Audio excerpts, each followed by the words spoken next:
may be seated. I think we're still waiting on one juror. Here's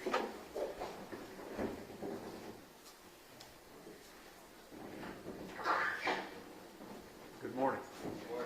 We are ready to proceed, ladies and gentlemen. This witness has been previously sworn to testify truthfully. Who is this? Mr. Becker.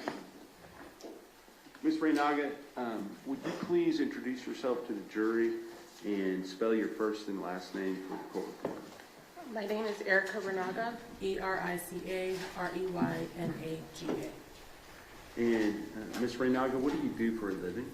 I am a forensic scientist with the Texas Department of Public Safety Crime Lab in Garland, Texas, in the Biology and DNA unit. And how long have you worked there at the Texas Department of Public Safety Crime Lab in Garland, Texas? It will be 8 years in June. And what type of work do you do there again?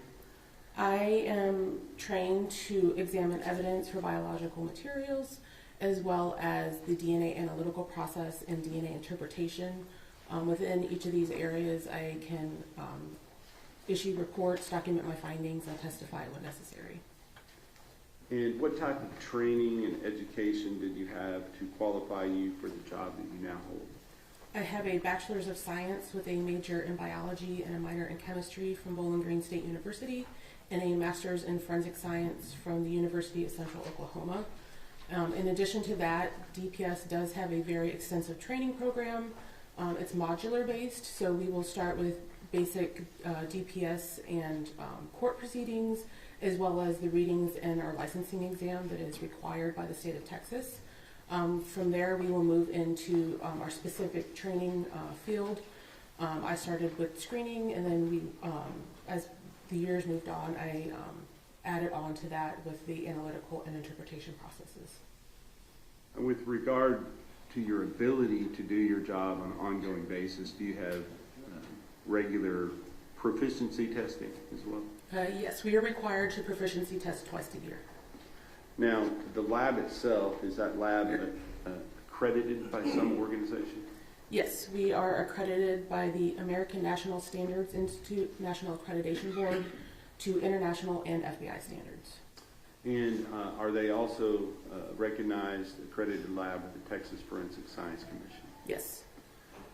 Now, with regard to when a case comes into your lab, is that case given a specific number assigned to it to help track the evidence through the laboratory procedures? Yes. Can you explain how that takes place? Once the agency brings in the evidence to our evidence receiving section, they will enter they will open a case within our laboratory information management system, and it gets its own unique case number. So for our lab, the first three are letters, so GAR for Garland, because that is where the case originated within the DPS system. And then it will be the year and month, a 4-digit series, and then followed by that is the case for that year, just chronologically, how many cases we've gotten in the year. May I approach the witness, Your Honor? Yes, sir.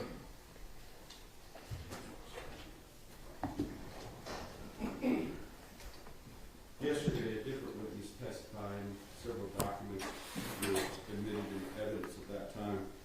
And I'm going to show you, first of all, State's Exhibit number 297, State's Exhibit number 298, and then State's Exhibit number 300. Do you recognize those documents?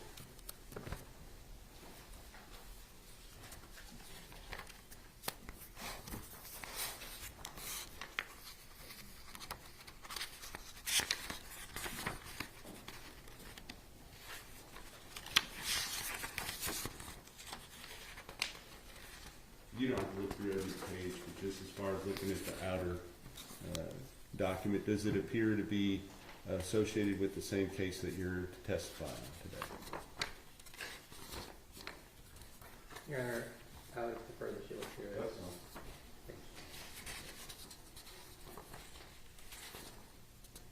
all. Yes, so these would be the submission forms that was submitted with the evidence, as well as the DNA mail screening and biology laboratory reports that were issued by Jacqueline Ferreira. Okay. And does it indicate on the date in which the case was submitted to the lab there?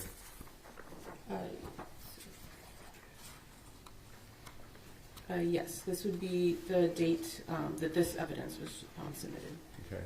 And for purposes of the record, is that 2/21/23? Yes. Okay. And the number that you were talking about being assigned to the particular case, is this number start with the letters GAR? Yes. And would you read that for the record, please? The case number is GAR-2302-02863. And would that number be associated with any lab reports or any work that is done on this case throughout the entire process? Yes.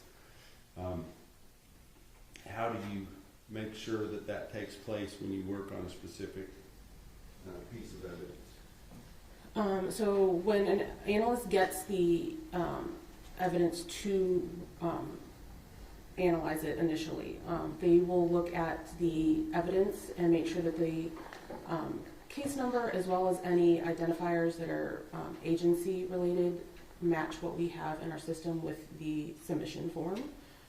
As they work their case, they will also add our case number as well as their initials and date for when they worked the case.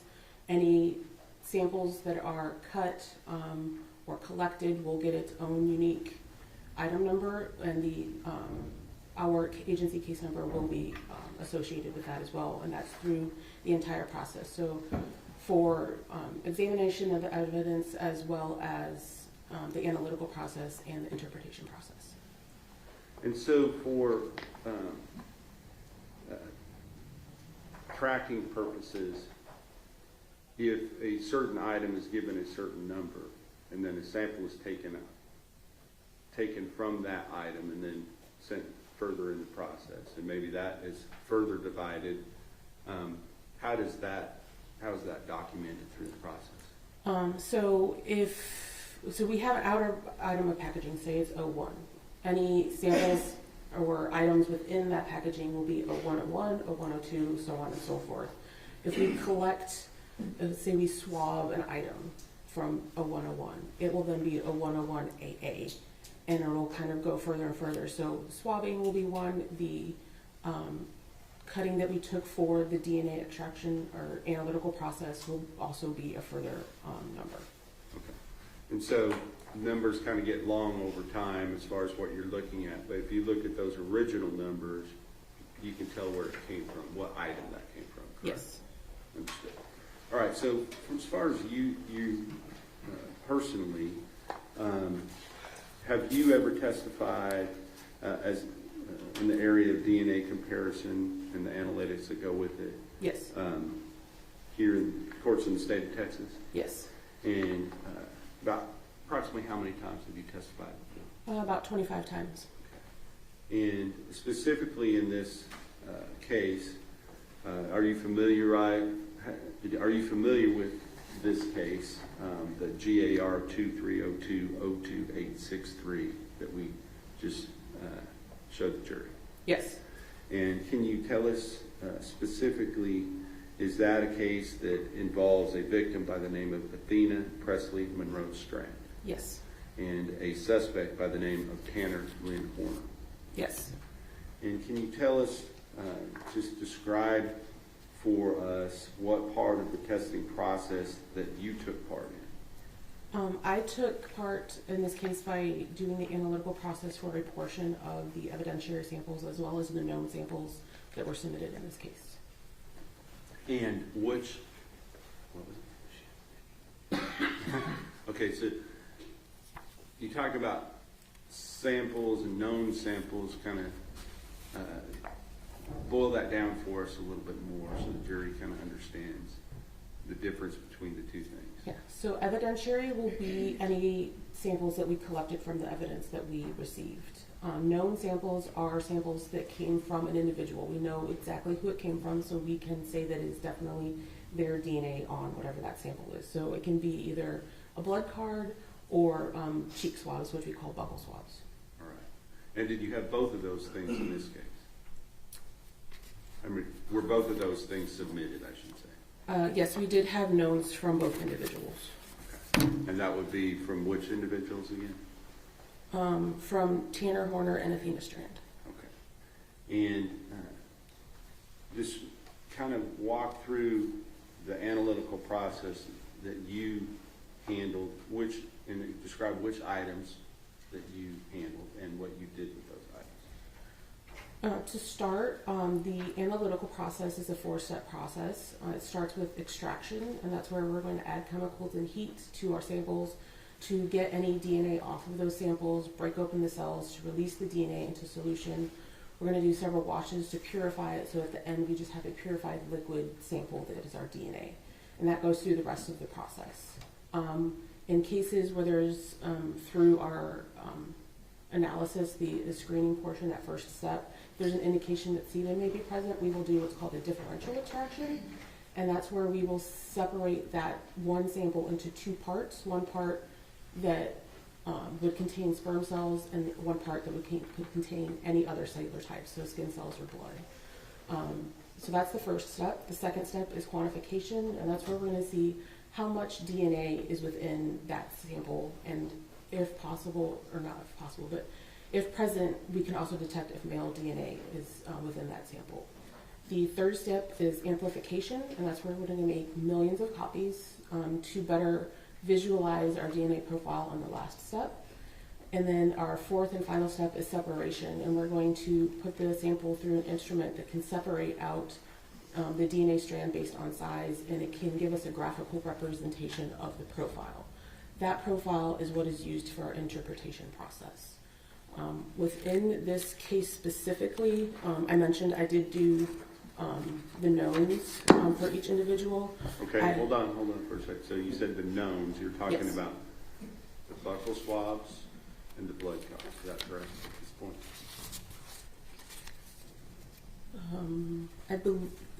I believe that, yes. I believe that was a blood card and buccal swabs. Okay.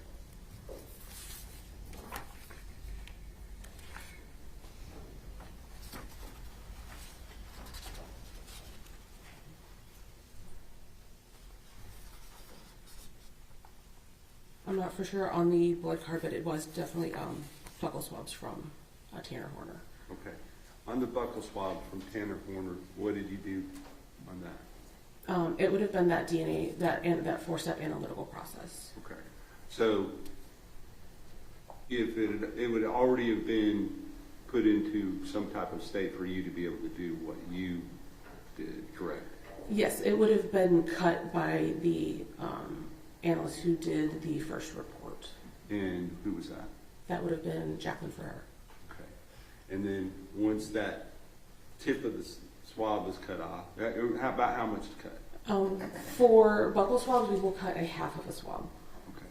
And but if there were 4 taken originally, only one of the swabs was used to go forward. Is that correct? Yes, there would be 3.5 swabs left. All right.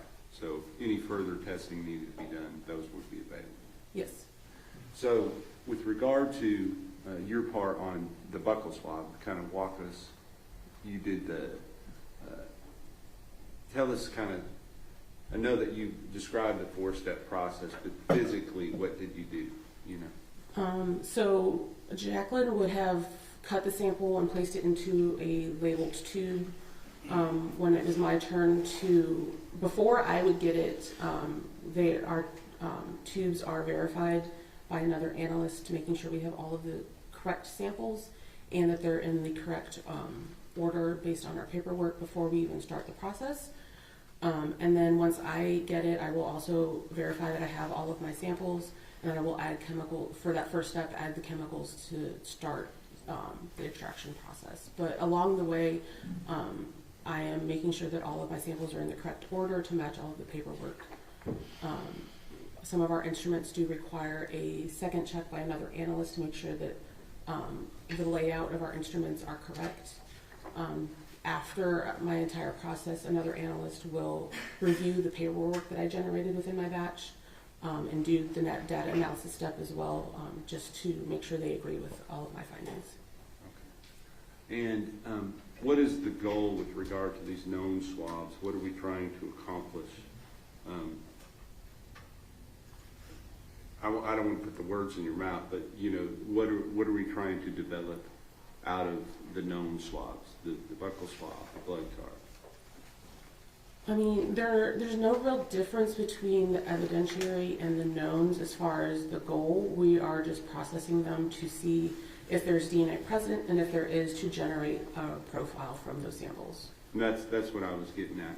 So based upon the known swabs, are you able to then generate a specific profile that goes one with the suspect, Tanner Horner, based upon the buccal swab, and then one with the victim, Athena Strand, based upon the blood card? Yes, the samples, the profiles generated from those, we would know came from those individuals. Okay. And then are those profiles used to compare with profiles that are developed off of evidentiary items? Yes, that is our interpretation process. Okay, gotcha. So what other than the buccal swabs, what items other than the buccal swabs did you participate in this analytical process for? The evidentiary samples that I processed in this case were the sperm cell and epithelial cell fraction from the vaginal swabs. Okay. And that would have been something that was submitted and initially looked at by Jacqueline Ferrara, is that correct? Yes. And what would she have done prior to you looking at that? She would have done our male screening process, so taking a small cutting, doing a quick extraction to see if there's any male DNA present. If there is, then we will take half a cutting from each swab, if there's only two, to go through the traditional DNA process. And so was that done with regard to the swab? You did that particular thing with regard to just one of the sets of swabs from Yes. the sexual assault kit, correct? Yes, she would have cut just the vaginal swabs from the kit. And what did you do with that item? You said you processed it like you did the buccal swabs? It went through the differential process that I spoke of earlier, but all 4 steps are the same. We just do them separately from, all the evidentiary samples get done separately from all of our known samples. And if I were to show you, Yes.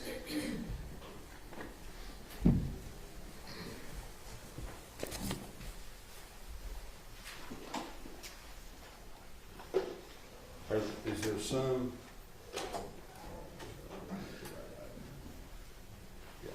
Is there some markings on what has been admitted as State's Exhibit number 270, the same kit? Are there some markings to show that was processed at your lab under the same number that we're talking about today? Yes, it has our case number as well as Jacqueline's analyst identifiers. Okay. And she would have been the one to take it.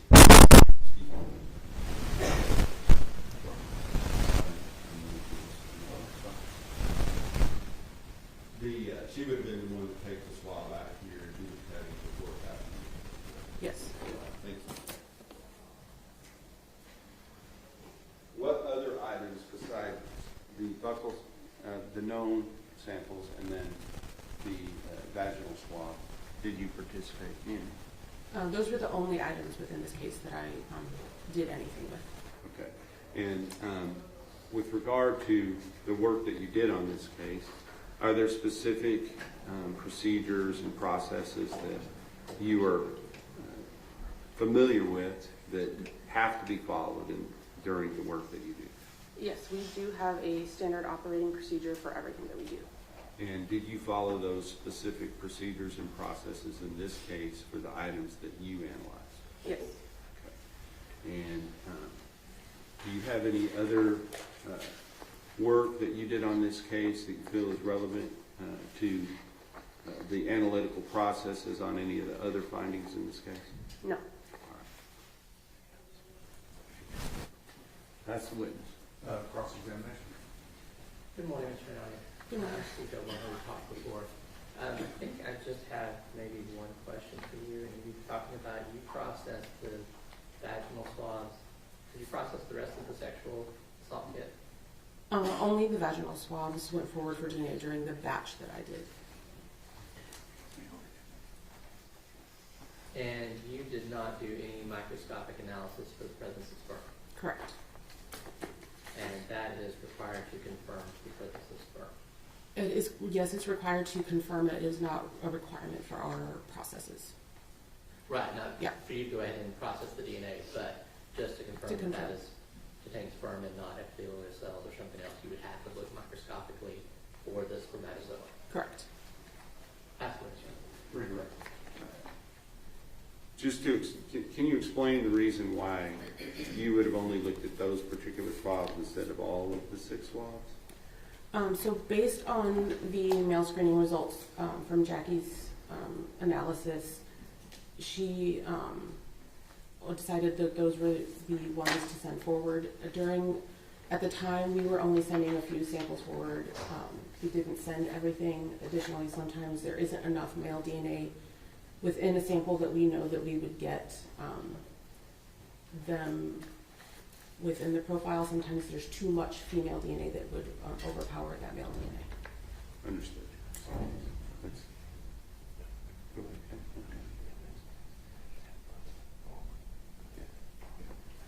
and are there, if initially you send some stuff forward, is it able to then make the decision to go ahead and send everything forward that can be tested?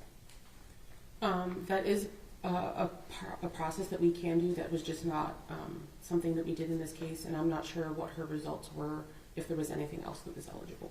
Okay, understood. So you're not familiar with what other items would have gone forward, other than what you worked on? Correct. All right. Nothing further, Your Honor. So, you worked on the vaginal swab, that would have been for the April 19th report. Are you familiar with that report?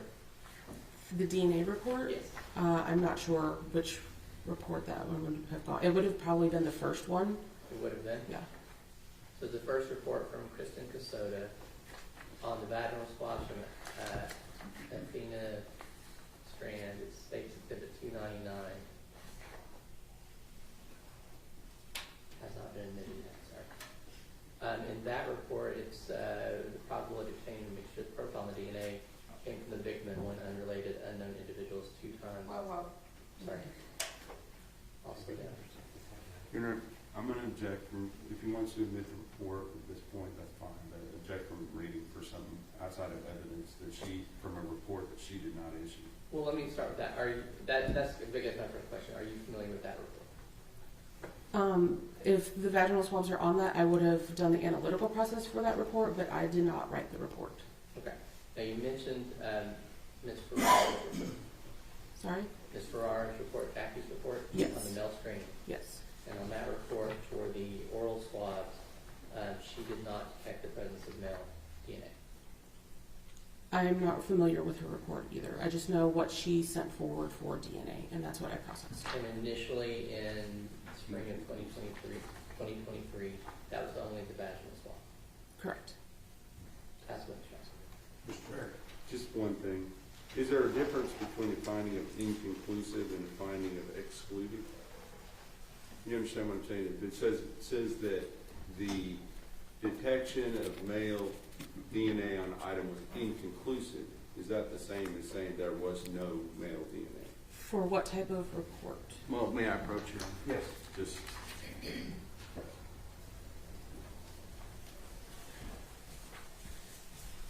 I'm going to show you what's already been admitted into evidence in State's Exhibit number 298. Now, this does not pertain to the vaginal swabs. It pertains to the oral swabs. But with regard to the finding on there, it was classified as what?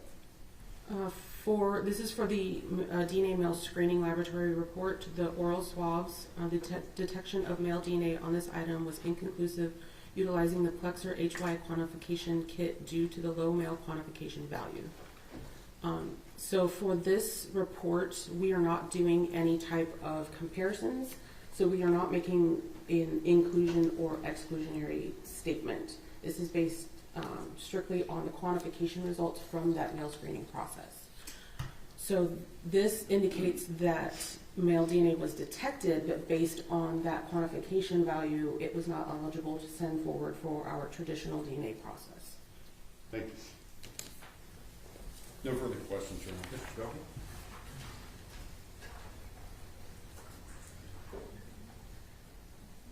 Not for this witness, Your Honor. Thank you. May she be excused subject to any potential recall? Yes, Your Honor. Thank you, ma'am. Thank you. State calls Amber Moss. Amber Moss.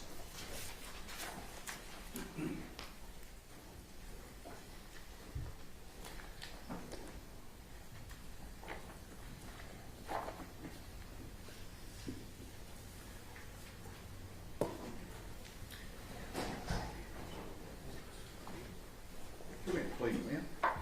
Ladies and gentlemen, this witness has been previously sworn to testify truthfully. Mr. Barry? Thank you, Your Honor. Ms. Moss, would you please introduce yourself to the jury and spell your first and last name for the court? Hi, my name is Amber Moss. It's AMBER MOSS. And Ms. Moss, what do you do for a living? I am a DNA Section Supervisor 1 at the Texas Department of Public Safety Crime Lab in Garland. And so you're a section supervisor. What does that mean? So what that means is that I manage a team of analysts, and I triage cases that are assigned to my team. I'm also still qualified as an analyst, so those duties include examining evidence for the presence of biological fluids, cutting samples and preparing them for the DNA testing, then actually performing the DNA testing itself for either our autosomal testing or our YSTR testing, performing the DNA interpretation, the YSTR interpretation, and then also performing technical and administrative reviews, and then testifying in court if necessary. With regard to your participation in the case that we're here today on, are you familiar with the Garland Lab number 2302-02863? Yes. And is that the case where the suspect is Tanner Lynn Horner and the victim is Athena Presley Monroe Strand? Yes. Now, as far as your personal background, what type of education did you have?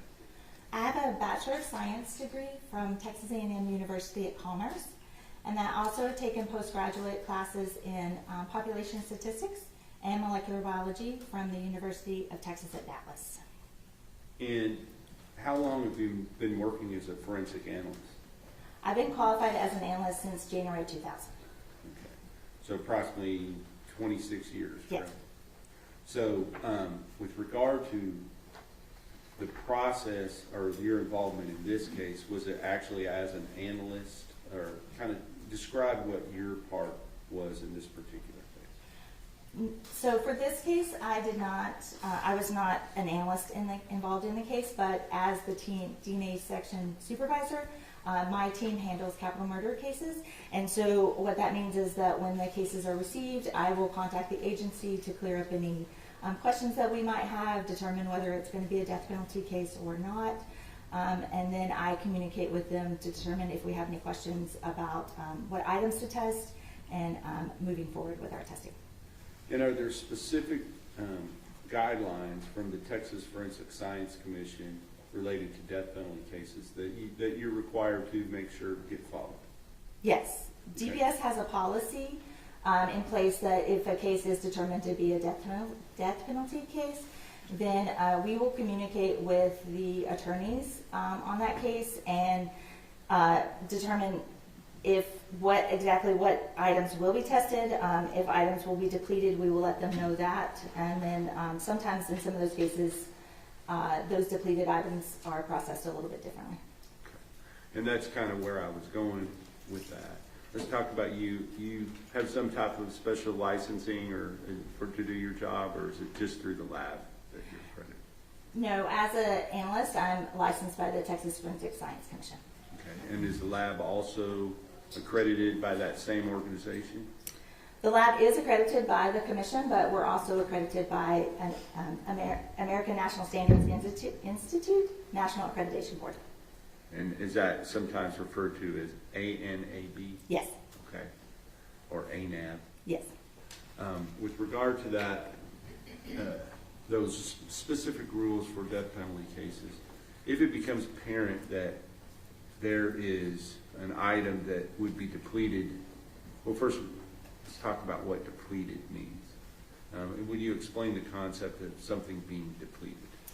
So for us, when we say that an item will be depleted, it means that either the swab that was used to collect cells, or a blood stain, or a stain on an item of clothing, for instance, we would need to use that entire thing, that entire item, either the swab or the stain itself, in order to perform the DNA testing in hopes that we get a complete DNA profile.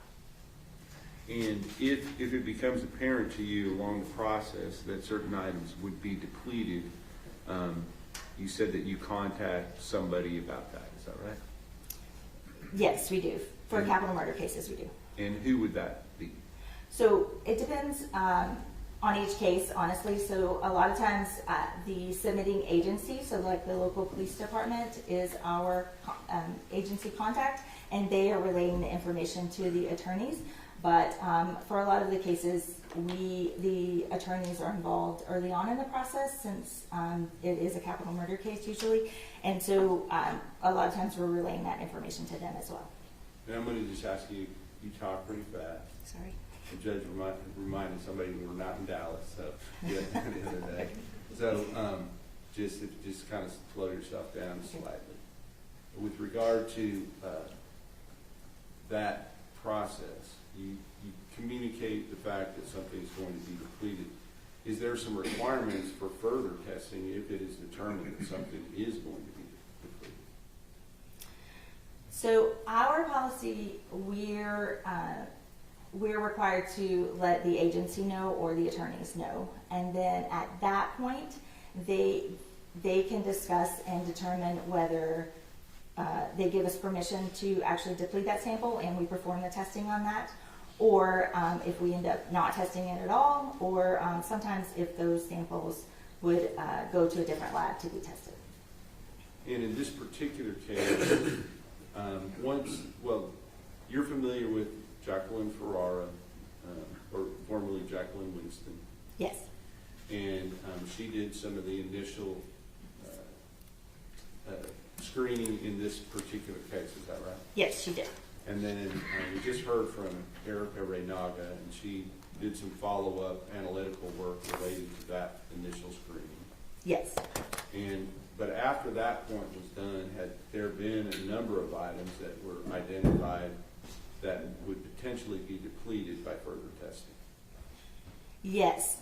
Since Jacqueline was the biology analyst, she was the one who examined the evidence itself and was the one who determined these certain set of samples would need to be depleted going forward for DNA testing. So at that point, she made a list of those samples, and we relayed that information to our contact information, or to our contact for the case, and I believe the district attorney's office at the same time, and I'm not sure if the defense was notified at that same time or not. Was a decision made that before we went further and did any further testing on anything, that we needed to get some type of court approval to move forward with the depletion items to determine what lab that should take place at, whether it was your lab or a different lab? Right, so actually part of the DPS policy for death penalty cases is that we will examine the items of evidence for the presence of biological fluids, collect those samples, but we will not move forward with any DNA testing until we have a court order, whether that is in regards to the depletion samples or samples that will not be depleted. So a court order is required for us to move forward for DNA testing, and then in that court order they need to specify how the depletion samples will be handled. And was it clear for some period of time, can you tell us whether or not it was clear to you as to whether you should move forward at your lab with those items, or whether it was going to be ordered to be done at a different lab? There was conversation in this case about, and there was some time where it was being decided where those depletion samples would be tested, whether it initially it was offered like we would test all the samples at the DPS lab, but there were certain conversations that then it was going to be that set of samples, the depletion samples would be tested at a different lab. And then it was some time where it was being determined which lab that would be.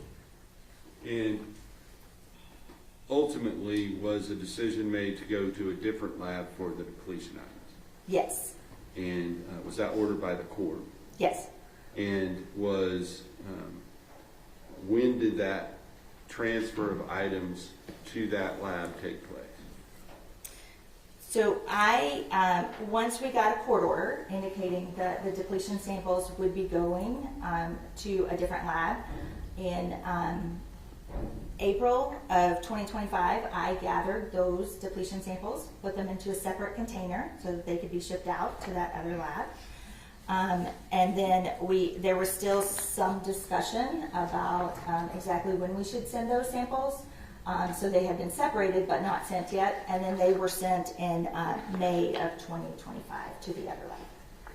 So, already in evidence, we have State's Exhibit number 298, which is the DNA male screening laboratory report. And we have State's Exhibit number 300, which is the biology laboratory report. Those were done in March and April of 2023, correct? The biology report was June of 2023. Okay, I apologize.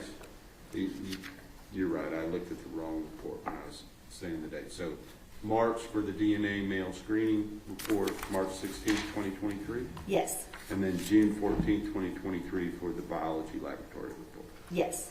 No further reports were issued until after this transfer of evidence was able to be accomplished to the other lab for the depletion items, correct?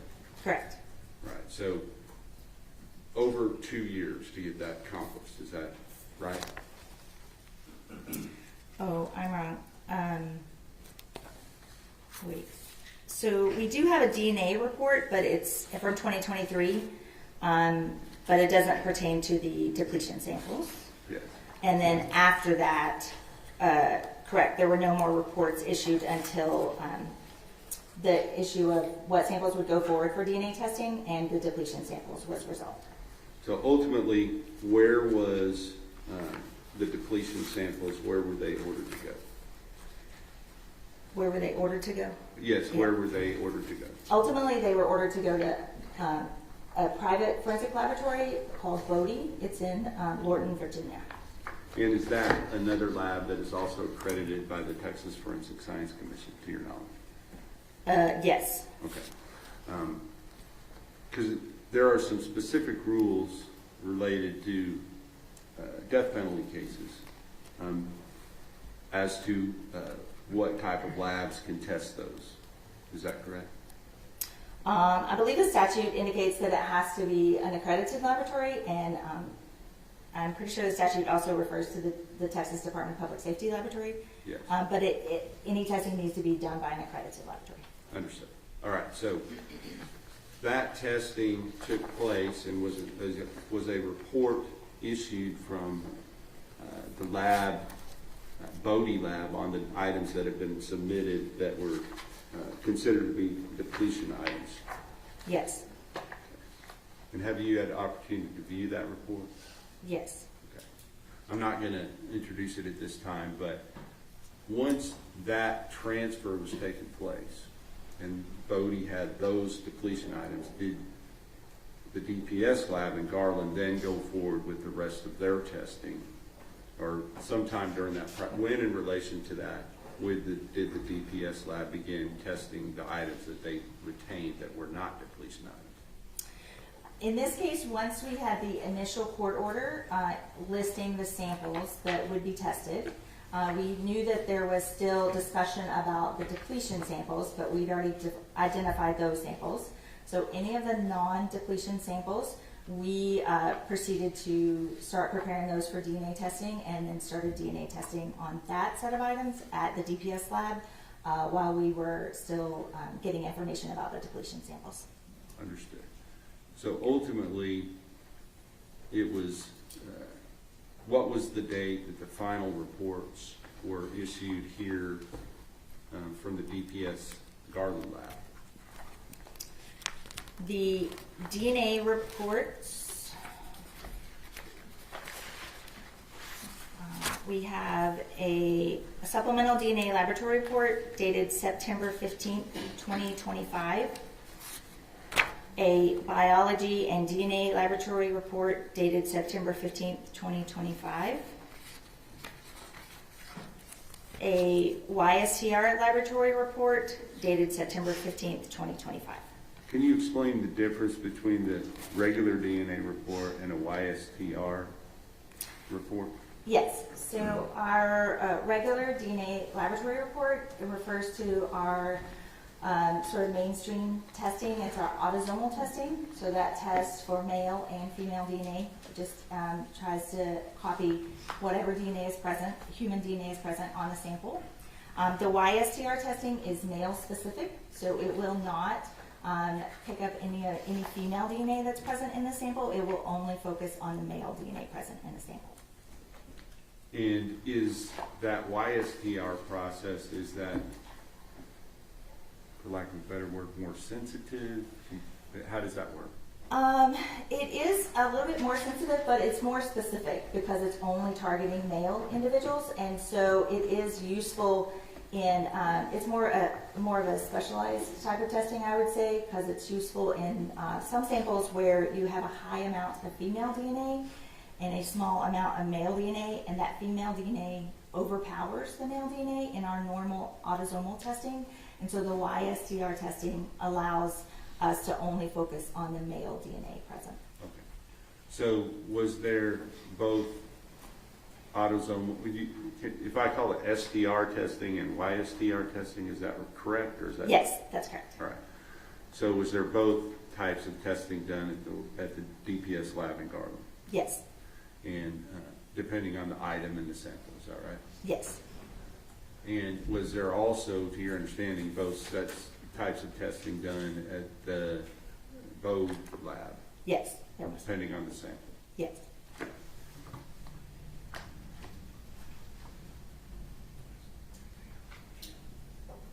Do you have anything? Oh, I think you actually did do one other thing on this case with regard to preparing some type of samples for one of the other analysts before they looked at them.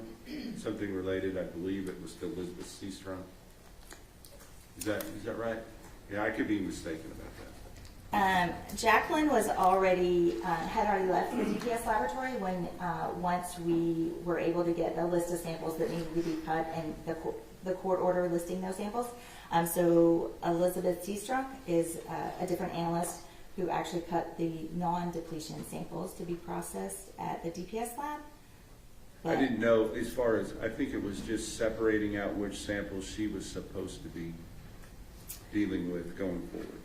No, I just gave her a list, Jacqueline's list, and they were the ones that needed to be depleted were marked, and so she did not cut those samples. All right. And you made sure that everything was clearly delineated as to what went to Bodie and what stayed at DPS Garland? Yes. Okay. Anything else on this case you feel is relevant as far as the ultimate conclusions in the reports that were issued in September of 2025? No, I mean, I was involved in the review of some of those reports, but no. Okay. Based upon your involvement in the review of those reports, do you feel like the processes and procedures that are set out in your own internal guidelines as well as the Texas Forensic Science Commission were followed in this case? Yes. Pass the witness, Your Honor. Cross-examination. No question. May this witness be excused subject to any potential recall. Yes, sir. Yes, Your Honor. Thank you. Okay, thank you.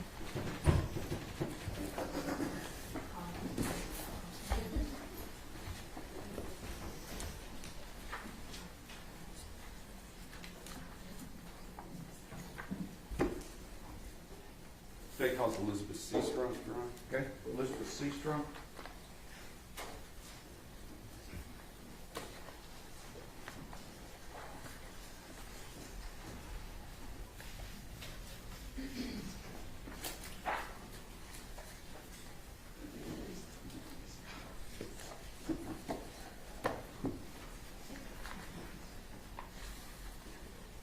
Come in, please, ma'am.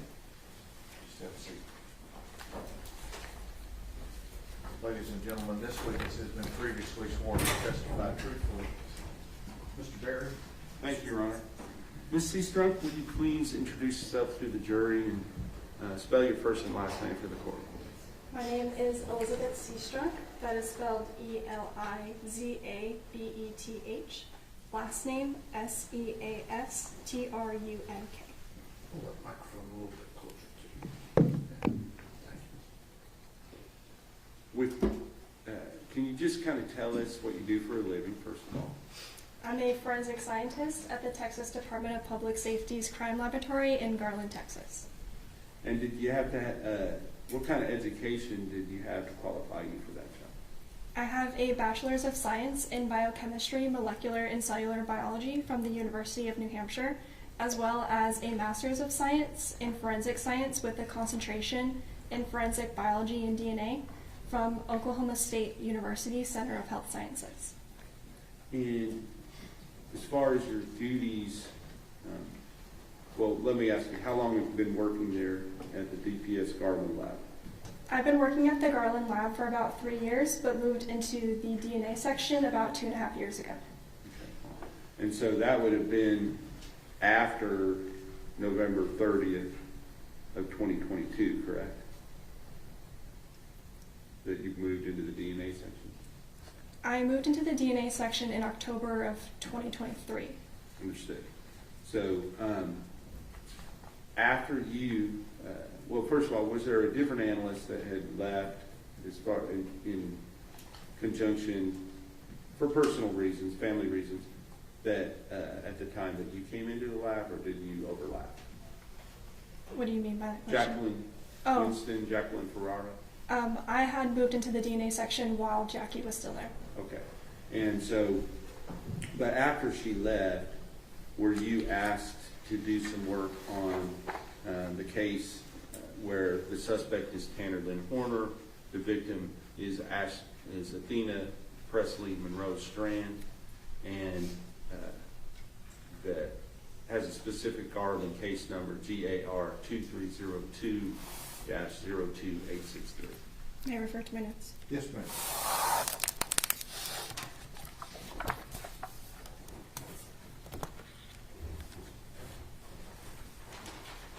Yes.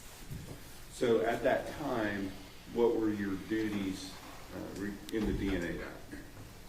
I'm trained and qualified in serological testing, so that includes testing evidence items for the presence of blood or any potential semen stains. I also collect trace evidence. I prepare samples for DNA analysis. I also write reports. I will review other biology analyst reports and testify in court when needed. And were you asked to process certain samples related to this case as part of your duties? Yes. Now let's talk about your sort of training and background to be able to do those things. Can you just briefly kind of give us a synopsis of that? At DPS, we go through a modular-based training program that includes lectures and readings, as well as us observing a qualified analyst. There's also a period of supervised and independent practices. There's a competency exam as well as written exams.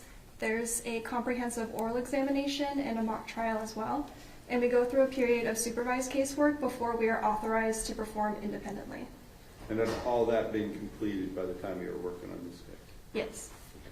Now, can you tell me a little bit about the specific samples that you were asked to deal with in this case? I was asked to deal with the samples that Jackie had previously cut out from the physical evidence items, or she had taken swabbings of those items. And there was a coin envelope that contained all of those samples, as well as the swabs that the agency had submitted that Jackie had previously tested and retained as well. And then what were you, what was your duties related to those items? I had prepared those samples for DNA, so I had cut my own portion of the stain into a label tube. And for the swabs, I had cut the entire cotton head portion off of the swab head and placed that into a label tube as well. And when you talk about a stain, what are you talking about? The stain is the physical cutting that Jackie had taken from the physical evidence item. So she had identified stains and cut them out and retained them into a Ziploc baggie. And I had retrieved those cuttings that she had taken and cut my own portion from that. So, for instance, if the stain was on a pair of blue jeans, whether it's the suspects or the victims, she would have taken and actually cut that stain out and retained that. Is that right? Yes, that's correct. Okay. And then you came behind her and cut out a smaller portion of that to send forward for the testing. That's correct. Okay. Okay, what else? And I had cut the swabs that were retained. So I had cut the entire cotton head portion off of the swab stick and then retained the remainder of the swabs. And did you have any further work in this case that was relevant to the actual results that came out in the final reports in September of 2025? No, my role was simply to cut the stains and place them into the label tubes for the DNA analyst. And did you follow all the proper protocols and procedures in doing that? I did, yes. Pass the witness. Cross-examination. No question, Your Honor. May this witness be excused subject to any potential recall. Yes, Your Honor. Yes, Your Honor. Thank you, ma'am.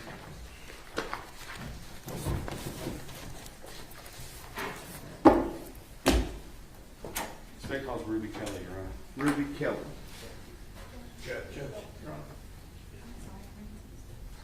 We can do that, okay? So I'll see you back in 15 minutes, okay?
Everyone may be seated. Ladies and gentlemen, this witness has been previously sworn to testify truthfully. Mr. Berry. Thank you, Your Honor.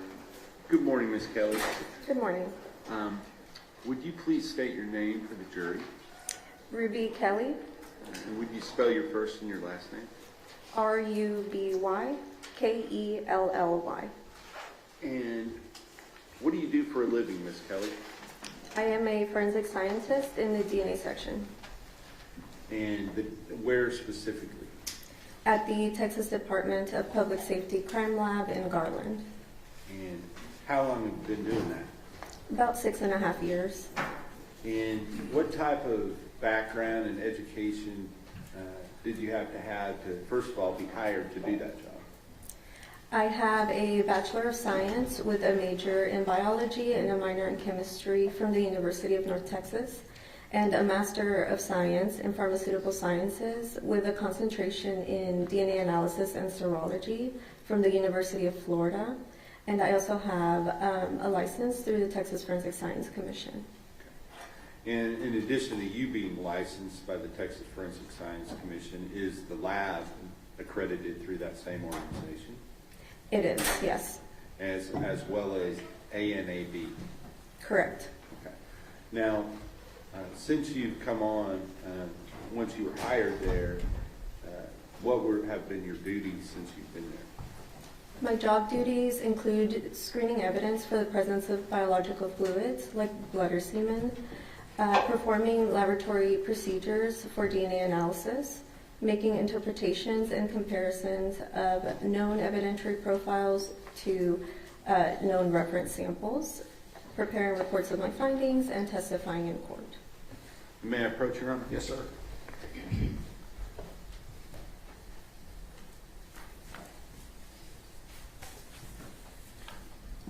I'm just going to show you 297, and which shows the suspect, the victim, and the lab report number. Are you familiar with that particular case that we're here talking about today. Yes, I am. Okay. And with regard to that case, did you perform some work that was ultimately reflected in the final reports that were issued, I believe, in September of 2025? I did, yes. Okay. Can you talk to us about the work that you did in a general sense, and then we'll talk about what specific items that you were dealing with?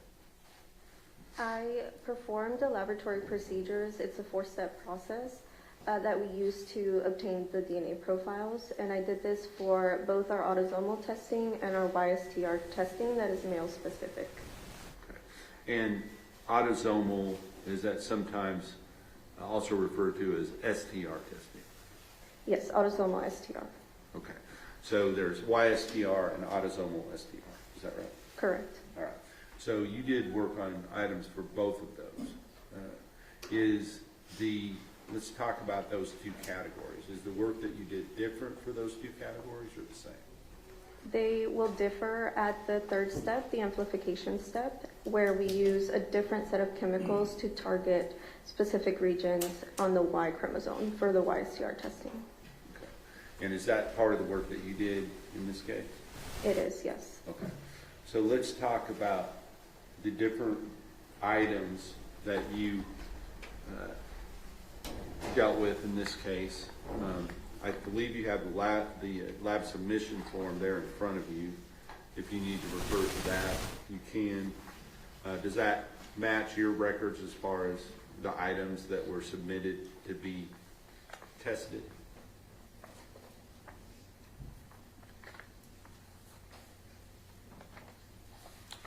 Yes, it does.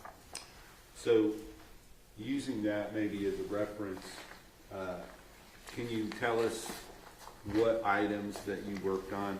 Would it be easier to talk about them in the two categories, the autosomal and then the YSTR? Yes. Okay, so let's talk about, first of all, the items that you did the analytical work for the autosomal STR. What items were you involved in that process for? There were several stains from the polo, a sweatshirt, jeans, underwear, sock, and another set of blue jeans, as well as bungee cords in different areas of a vehicle, a truck. In all of those, none of those items that you just mentioned were related to the YSTR, correct? Those are all autosomal? Correct. And now let's talk about the items that you processed related to the YSTR process. Those would have been the vaginal swabs, anal swabs, oral swabs from the sexual assault kit, and then the known sample from the suspect. And were you involved in the process before or after the police had already been separated out? That would have been after. I would have come in afterwards. So you didn't deal with any of the items that were sent to Bode Lab or Bode, correct? That's correct. Only the items that were ultimately dealt with in the reports that were issued in September of 2025. Correct. So you dealt with the swabs from the you said YSTR for the swabs from the sexual assault kit, and what other items again? And then the known reference sample from the victim. Okay. I mean, excuse me, the suspect. The suspect. Okay. And just kind of let's talk about those two items again. What did you talked about the 4 parts and that there's a difference between the two? Is there any additional information you think the jury needs to understand what you physically did in this case? No, I don't think so. Okay. So, do you have specific protocols and procedures that you have to follow in your work there at the DPS lab in Garland? Yes, we do have standard operating procedures. And did you follow those standard operating procedures in this case? I did. Okay. And is your work this relates not only to you but to all of the people involved in the process of testing evidence? How is that work verified after your work is done? Does somebody else look at it to make sure you didn't make a mistake? Yes, so after the 4 steps are completed, I put all of the documentation together, and that batch paperwork will go through a technical review by another qualified analyst. And if that ends up being an issue, then are the corrections made and re-reviewed to make sure that there are protections along the way so that there's no inaccurate results? That's correct. If any corrections are found, I would have made those corrections, and then the batch is signed off so that the cases in the batch can be assigned to an interpretation analyst. Okay. And the interpretation analyst in this particular case, what was that person's name? Her name is Kristen Casota. Okay. And with regard to this particular case, once you kind of just briefly explain for the jury, how you receive your assignment, where you go to get the samples you're going to work on, and after you're done with the work that you've already described, what you do with the samples at that point. Typically, a supervisor will assign the batches to be run, and the samples would have already been prepped. So a small cutting is prepared in a sterile tube, and that tube is barcoded so that we are able to track it through our chain of custody. And it's usually kept in a refrigerated space until I am ready to start my process. And then once you get done with the process that you are doing, what is the state of the evidence at that point? So the results from my process, we will retain the DNA extracts frozen so that they're available for any future testing. Is there anything else you feel like you did in this case you feel would be relevant to the ultimate results that are contained in the reports in September of 2025? No, I believe we've covered everything. Thank you. I'll pass the witness. Cross-examination. Good morning, Ms. Kelly. Good morning. Good to see you again. I have just a couple of questions. Now, Ms. Cassoto was the interpreter, correct? Correct. And that's the person who would make any kind of subjective decisions about the analysis. Correct. And that would be things like what is an artifact, what is not, that sort of thing. Well, I would have sort of done that as well. That is the last step that where we use a software tool to visualize the DNA profiles, and I evaluate each profile before giving that final copy of it. So can you tell me more about that, the parts of your process that involve you making a determination rather than just following a protocol? So that part is still in our protocols for me to do. It's called data analysis. So once we obtain the data from that final step, I will go through each profile as well as use a profile comparison tool to compare all of the profiles in the batch, make sure there was no contamination, and verify that the positive and negative controls that are included also worked correctly. So does that include, and I know most people aren't familiar with this, and I'm not super familiar with it, but how you have the printout that shows where the alleles are, and it's really like a gray fuzzy line, right? Is that part of what you do is determine is this an actual marker or not, or is that wait for Ms. Cassoto? Right, so the DNA profile, it looks like sort of like a graph with peaks, and sometimes there could be peaks that might be at the baseline level and could just be noise. So if the software is calling that a real peak, it is my job to go through it and evaluate and ensure that it's either marked off as an artifact or it remains as a real peak. Yeah, so that's not just left up to like the computer. There's actually a human being that is involved in interpreting DNA. That's correct. That's what it's right. With regard to that, is there other human beings that are involved in checking those results and making sure that they are accurate through that process, both technically and subjectively? Yes, that's correct. So the technical reviewer who would have reviewed my batch paperwork is doing the same thing I am doing, as well as Kristen later on in the interpretation process would have also looked at each profile separately. Thank you. No further questions? Mr. Governor? And that would be kind of where it would end, is with Kristen and whoever's doing her reviews. Correct. After Kristen is finished with her report, we also have another set of technical review and another administrative review before that report is issued out. Pastor? Nothing further, Your Honor. May she be excused subject to any potential recall? Yes, Your Honor. Thank you, ma'am. Thank you.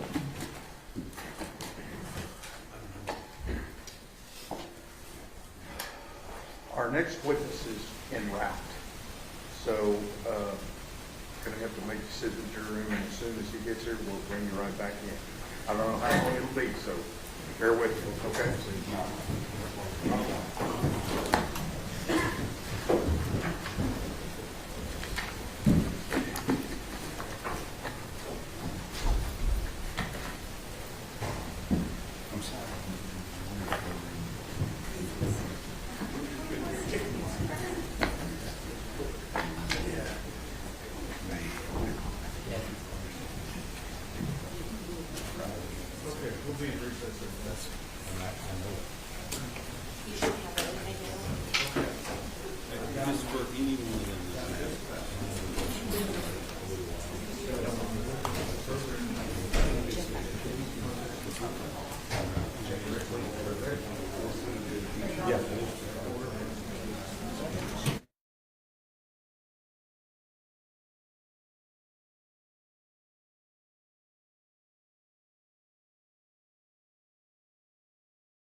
It's a good thing we're going to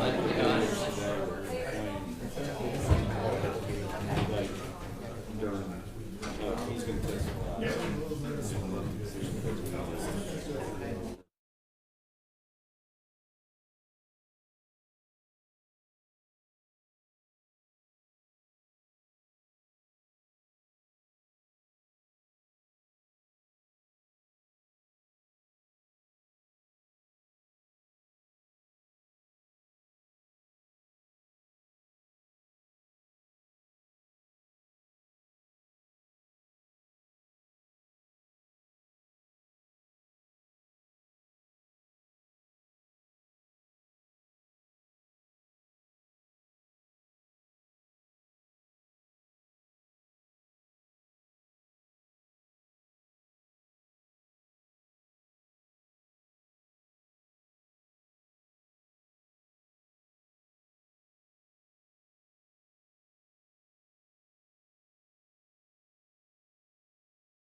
I'm gonna say, start. Okay. Okay. Okay, well, let's kind of round.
Everyone may be seated. This witness has been previously sworn to testify truthfully. Mr. Becker. Thank you, Your Honor. Mr. Becker, would you please introduce yourself to the jury by telling them your name? Yes. My name is James Becker. And feel free to talk to them. You know, I'm going to ask you the questions, but they're the ones that need to hear your answers. So, can you just spell for the court reporter your first and last name, please? Yes, James, James, Becker, Becker. And if somebody would refer to Jim Becker, would that be you as well? Yes. Okay. So, tell us a little bit about yourself. How are you employed? So I work for Veloster Solutions. I'm their Vice President of Product. Can you spell that? Spell your... Velocity. Veloster, yes. Veloster, Velocitor. Solutions, Solutions. And when we're here in court, it's difficult for me and everybody else, especially witnesses, to kind of make themselves slow down a little bit and talk, because the court reporter's taking down everything that you say, and we can't talk over each other. So we just kind of focus a little bit on doing that as we go through this process. Is that all right? Yes, sir. All right, thank you, sir. Now, with regard to Velocitor Solutions, what do you do for that company? So I am the Vice President of Product. So I guide our product strategy, including our software, which would be mobile applications, and our web platform, and then hardware integrations to go alongside that. All right. And tell us, how long have you been working for this particular company? I've been with Veloster Solutions for 15 years. And were you there at the beginning of this company, or were you hired by this company after it was already? I was hired by the company after. Okay. And so, since you've been employed there, has the company grown both in scope and also the different things that they do? Yes, sir. Yes, we've grown in scope from our products to the hardware we work with to the employees we have and customer base. And talk a little bit about that. Talk about the company itself, kind of what are the different things you do, and how many people work for you, that sort of thing. Yes, sir. So Veloster Solutions is a mobile software company. We develop mobile applications for customers with a mobile workforce. The company's been in business for 26 years.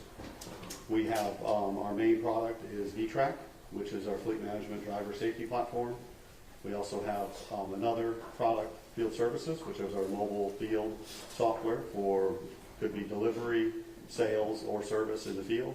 And then we have some other minor product lines to go along with that. And as part of the software that you offer to these fleets for mobile tracking, do you also, is part of what you offer to them, cameras that go along and utilize the software that you're talking about? Yes, sir.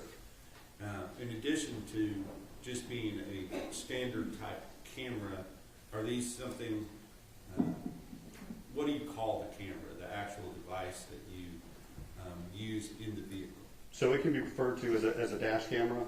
In this program for FedEx, it's a VEDR, Video Event Data Recorder. Okay.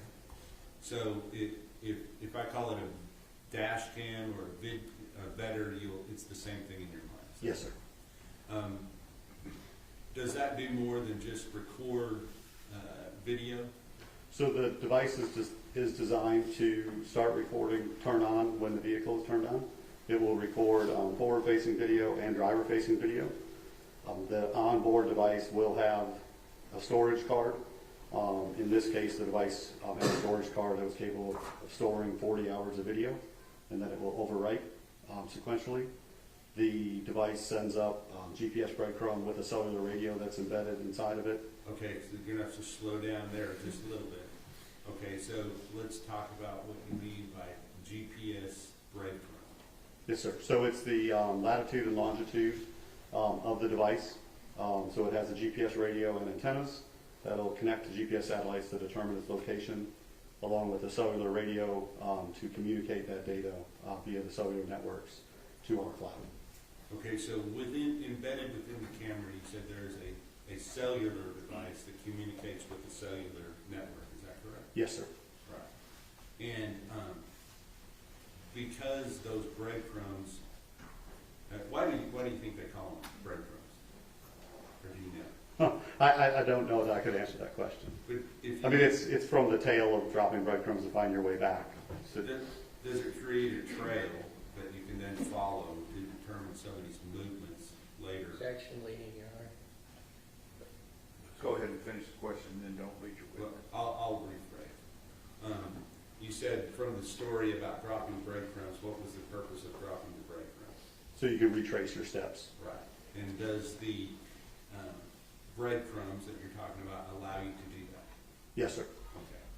So does it also have certain things that you potentially call events?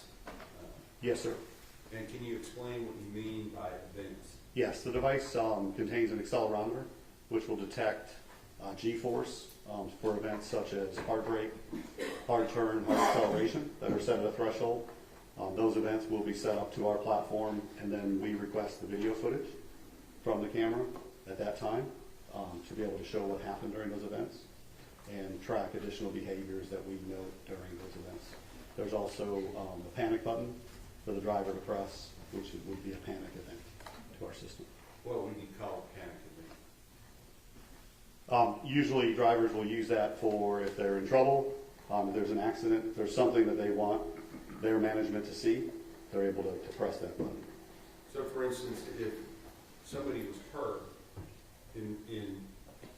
like if a person had run into somebody, would they be able to press that button and notify management that this had happened and somebody needed to respond based upon it?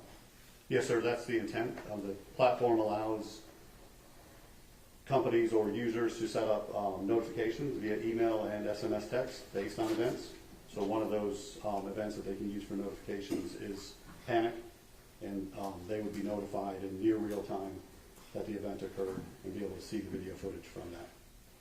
Because if it's working properly and you have both of the cameras that you described, what should you be able to capture if that button is pushed? Well, what we send as footage, or what we request from the camera footage when a panic alarm is pushed, is 30 seconds prior to the button being pressed to the point the button is being pressed. The goal is, as you can see, forward facing what was happening the 30 seconds before they pressed the button up until they pressed it, and also driver facing to observe anything that happened in the area of the driver's view, of the windshield, and then within the cab as well. And the utility of that, you give all those possibilities of what can be used from your software. Do all potential users of that software and camera equipment, do they take advantage of all those opportunities? No, sir. Okay. Let me ask you specifically about your relationship with some of the clients that you, I don't know if you call them clients or customers, but the people that you sell your equipment to and you sell your software to. What kind of companies are those generally? They are typically a customer with a fleet. A fleet would be defined as a number of vehicles. At the time, it would have been 100 vehicles or more. So a business that has a fleet of vehicles that they want to track and help with their driver safety program. Today, we do much smaller fleets, down to as low as 5 vehicles, to provide the same sort of utilities as well. So really, it's a business with a fleet of vehicles. Understood. So, did you have you're a vendor, or I don't know if you're a vendor, I keep using that word, but you, are the company that produces the camera equipment and the software. Are there other companies that do that same thing? Yes, sir. Okay. Not maybe exactly the same way, but same type of thing. Similar to the industry, yes. Yeah, okay. And so within your customer base, do you have some larger companies such as FedEx? Yes, sir. Okay. And do you do all of the cameras for all of FedEx across the United States, or just certain areas, or what? So we work with FedEx Corporation, which has several entities within them. FedEx Ground has independent service providers that they contract with to deliver packages and pick up packages. As part of this program, we are one of several vendors chosen that comply with the program that FedEx has aligned with on what events we would send and what data we would provide to FedEx along with that. And FedEx Express, we also provide cameras to, but again, not the sole provider. So within the FedEx company, you said they have a different name for what we would call the dash cam, and that was Becker, is that right? Yes, sir. VEDR. And what does the VEDR stand for again? Video Event Data Recorder. So within the FedEx company, have they established some protocols that their subcontractors would have to have these type of equipment within their vehicle in order to be a subcontractor for FedEx? Yes, sir. And are you familiar with a company by the name of Big Copsman? Yes, sir. And also Southern Star? Yes, sir. And what were those companies in relation to FedEx brand? They were independent service providers. Okay. And you call them within your industry ISPs, correct? Yes, sir. That's not internet related, it's independent service providers. Yes, sir. So both FedEx and Southern Star were ISPs, is that right? No, sir. No, okay. Not FedEx, but you, thank you for correcting me. Both Big Copston and Southern Star were ISPs related to FedEx Ground. Is that Yes, right? sir. All right. Did you have these video event data recorders in the different vehicles for both of those two ISPs? Yes, sir. Okay. And the specific location of the FedEx ground facility that you were working with in this particular case, not address-wise, but general area, do you know where that is located at? I don't. Okay. But in the area, was it here in Texas? Yes, sir. Versus where you're from? Yes, sir. And where are you from? Charlotte, North Carolina. And is that where your company is based? Yes, that is our headquarters. Now, with regard to these ISPs, once those routes are assigned to whatever ISP that they have through FedEx, are they essentially independent from FedEx as far as who oversees their drivers and their vehicles? Objection, Your Honor, I'm not sure this is within the scope of his knowledge. I'll let him answer it if you know. I would say it's my understanding that the management of those routes is the independent service provider, whether it's the owner or a business manager under their staff. Now, under your contractual relationships with these ISPs, who owns the camera? The ISP. Okay. And as far as the data that is downloaded onto that camera, same is true, is that right? The actual, I believe, per contractual with FedEx, the breadcrumb data is owned by FedEx, but the video footage is owned by the ISP. Gotcha. So with regard to that, the driver doesn't have any ownership interest over any of that, correct? No, sir. All right. They're the ones that are, the data is being recorded based upon what they're doing with the vehicle at the time, is that right? Yes, sir. Okay. So I want to talk to you about the specific date of, I believe in your case, it would be December the 1st of 2022. Do you remember that date? Yes, sir. Why is it that you remember that particular date? I was in a meeting, and our customer support manager came into the meeting and asked for my assistance because they had a law enforcement call and they were not sure how to handle it. So tell us what you did next. I went to our customer support center, to the agent that was taking the phone call. They briefed me on what was happening, that there had been an abduction, and that there was video footage, and that they had, I believe it was an FBI agent on the line. Okay. Now, before we go in any further down through what happened next, I want to ask you, are you familiar with the Yes, sir. Okay. And let's talk about that for a moment. What kind of information, just from the video itself, if you're watching a video off of one of these recorders, what kind of information would be available to you other than just what you're seeing on what's being videoed? What kind of things are you going to be able to see? So the video includes an overlay that contains the serial number of the camera.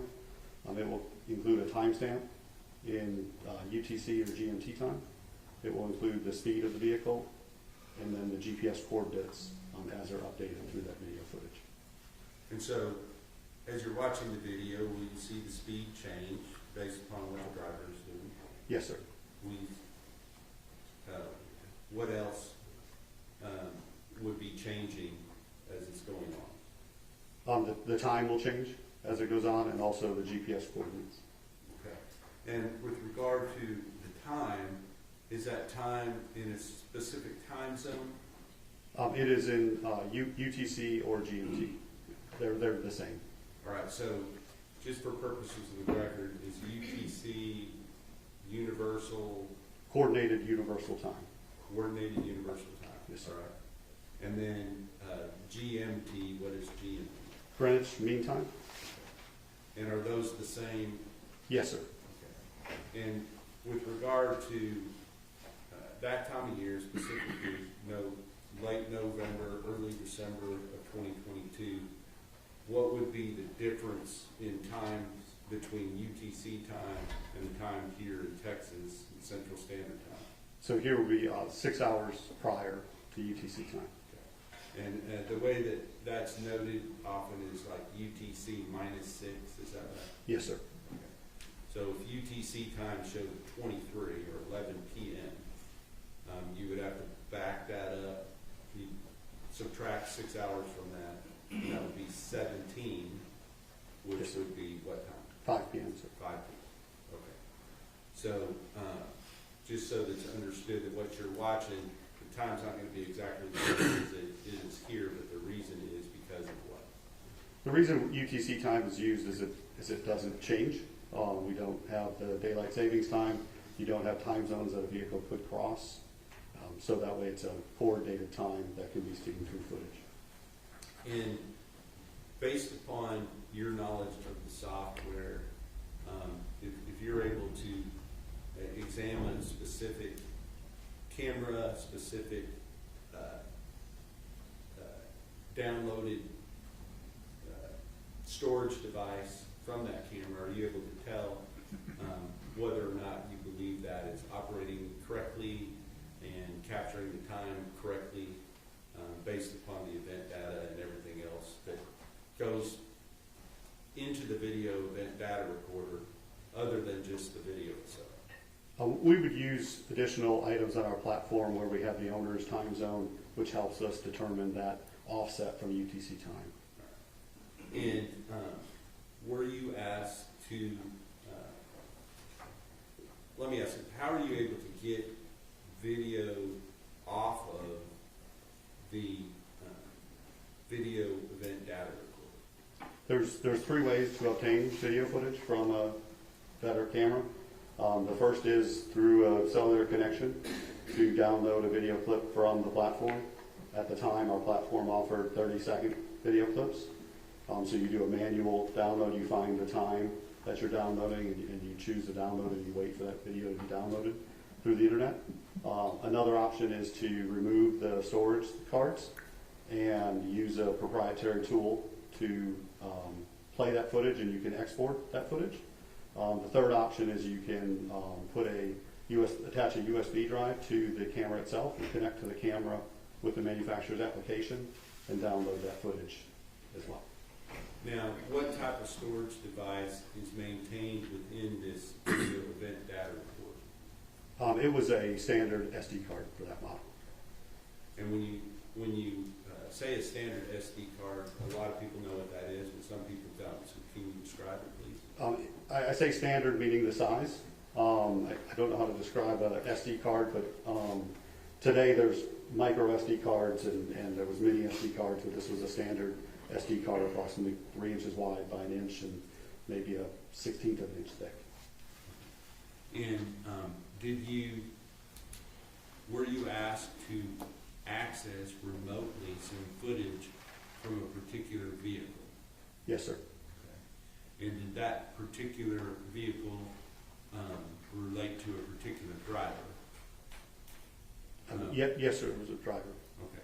And so what kind of information, you were at the point where you've been called out of the meeting and now you're going to talk to your people about what's going on. So pick it up from there and tell us how it went from that point. I'll be honest, this wasn't something that had occurred in the past. So I think the first thing I tried to do was establish that the people on the phone were the FBI. I remember asking them if they could send an email so that I could verify their email address to determine that. The next piece is technically the footage is owned by the independent service provider. So I was able to, I think through that phone call, reach out or speak to that owner to verify I could release the footage, which he agreed. And then once the FBI I had received emails to know they were who they were, I started the process of trying to locate the footage in question. Okay, so let's stop there for a second. The person you talked to, would that have been related to Big Topspin, the owner of the vehicles? Yes, sir. Okay. And do you remember that person's name? I think Mr. Davis, sir. Richard Davis? Yes, sir. Okay. And was there another person that you were communicating with that was associated with FedEx ground facility? I do not remember interfacing with anyone with that. Okay, so you talked directly to Mr. Davis, correct? Yes, sir. All right. And if there was issues with one of his vehicles, he would be the one that would have the information you need to access that particular vehicle's SD card, is that right? Or better? Mr. Davis would have had the ability himself to access that footage. If I remember correctly, they were asking us to obtain that footage on their behalf. Understood.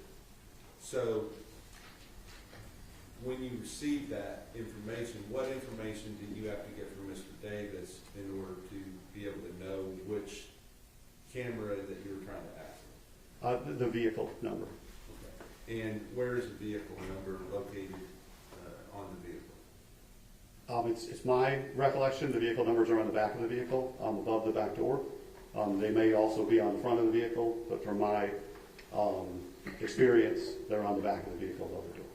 But somewhere on the vehicle, there's a number, and if you have that number, then you can access that vehicle and download remotely clips from that vehicle. Is that right? Yes, if you're an authorized user with our software. Were you? Yes, sir. Okay, understood. So based upon that, did you get that information from Mr. Davis? Yes, sir. And did you then download clips or several clips or a clip off of that vehicle's video related to a certain time frame? Yes, sir.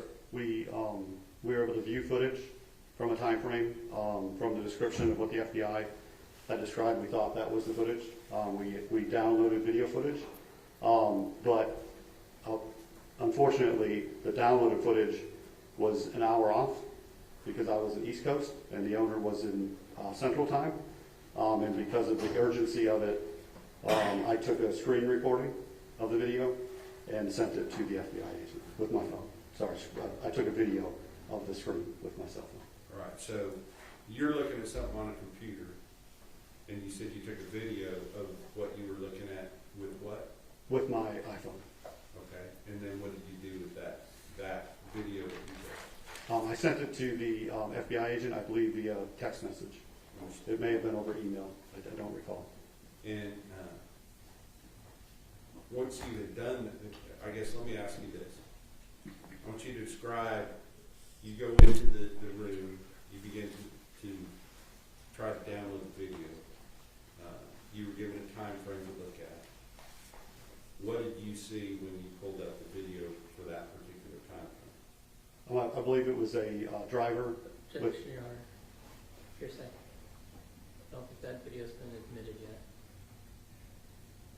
I'll let him answer the objections overruled. It was a driver of a FedEx delivery truck, and there was a small child in the truck as well. May I approach you, Robert? Yes, sir.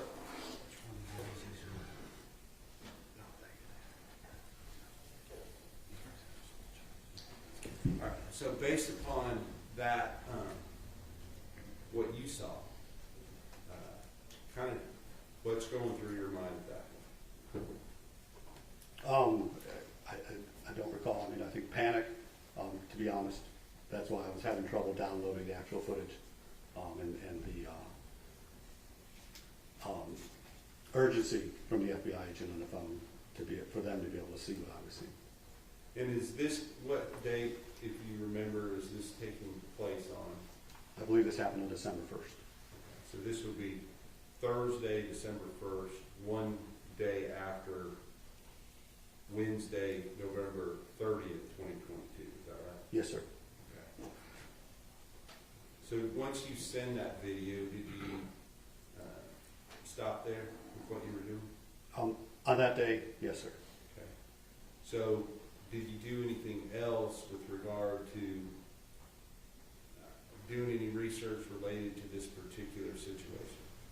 So on the following day, I had seen on the news that they were still looking for Athena, and I thought, well, there's more that I have access to.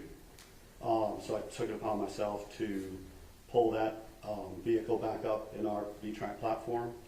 I was downloading footage, now knowing the time zone difference, and I started looking into the breadcrumb trail of that vehicle on that day, and I found several locations where the vehicle had stopped in the time frame that the FBI agents were speaking to me about. And so I took screenshots of that and provided that to the FBI agents as well, because I thought it might help in their investigation. And can you describe these specific locations where you determined the vehicle had stopped? I believe one location was at a gas station. One was at a bridge. To me, it looked like there was a boat ramp where it was stopped, and then I think one was just on the side of the road. And did you communicate those, other than just a screenshot, did you communicate those specific locations GPS-wise to FBI agents? Yes, sir. All right. So once you have done that, did you receive some further communication from investigators related to how to access the data, the complete data off of the SD card from that particular camera? Yes, sir. I was contacted by the Texas Rangers. And do you remember the person that you spoke to? Joe Espinosa. All right. And when you spoke to Ranger Espinosa, what was the subject matter of that conversation? The subject matter was how to access the video footage that was on the SD card of the camera. And did you give them some specific warnings and admonitions as to how to handle that particular item? Yes, sir. The video format is a proprietary format that's on the storage card, and when you insert that storage card in a Windows computer, it does not recognize it as a valid file format, and you'll be prompted to format the SD card, which in previous situations where we had accident footage or other footage that people wanted to get on the SD card, that's detrimental to having the footage. So I had cautioned that there is risk when inserting that into your computer. Okay. And the risk is that if you were to reformat that card, what would happen? It will wipe the card. It will erase what is on the SD card. And so, based upon that, did you and Ranger Espinosa make plans to do something other than just have the detective download that onto a regular computer? Yes. Go ahead. Ranger Espinosa made plans to come to Charlotte, North Carolina, to our facility for us to work together to retrieve the footage from the storage card. And did that take place? Yes, sir. And at that time, were you looking for just a specific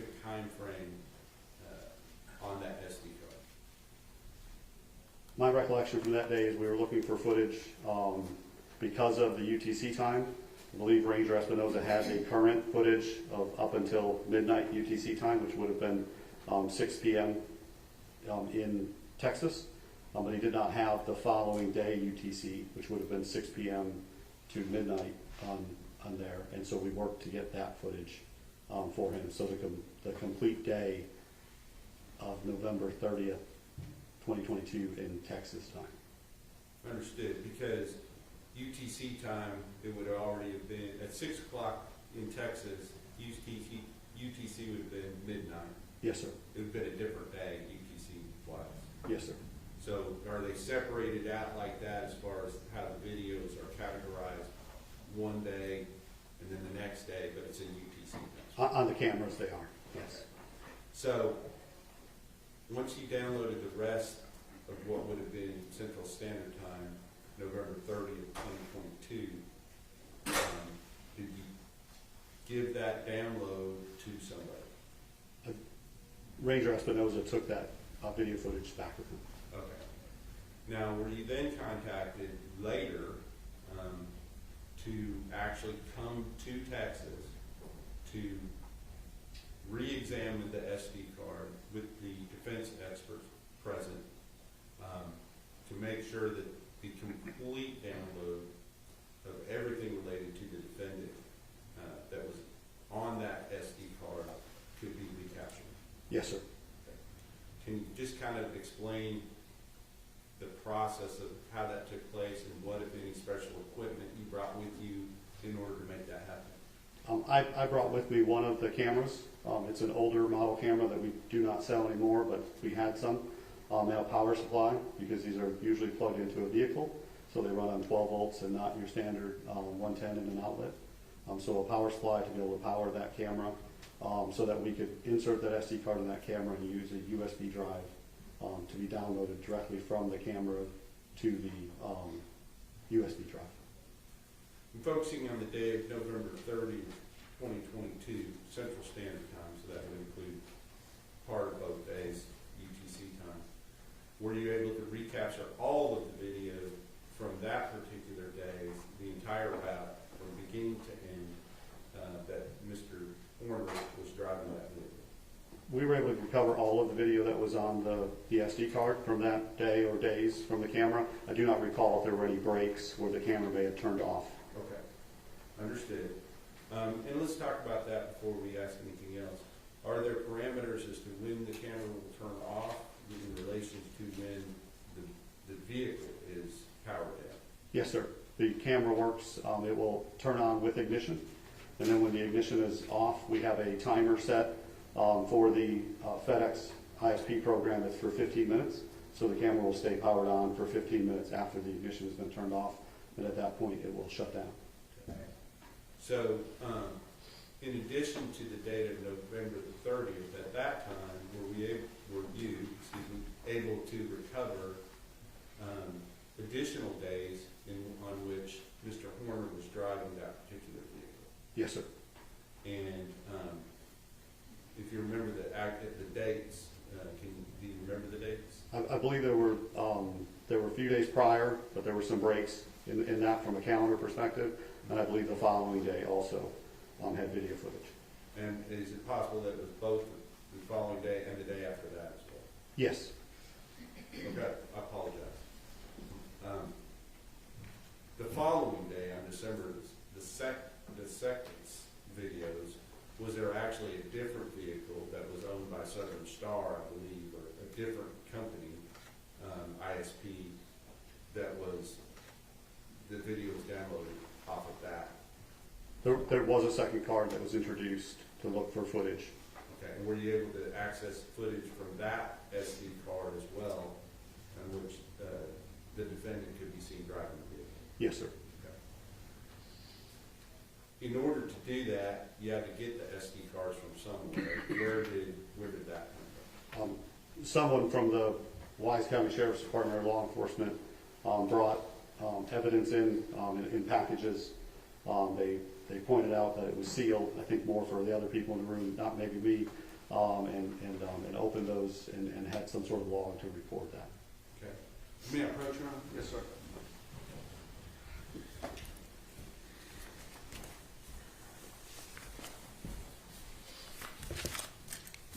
I'm going to show you two items. First is, do these in order of the exhibit. First is State's Exhibit 95, and the second one is State's Exhibit number 116.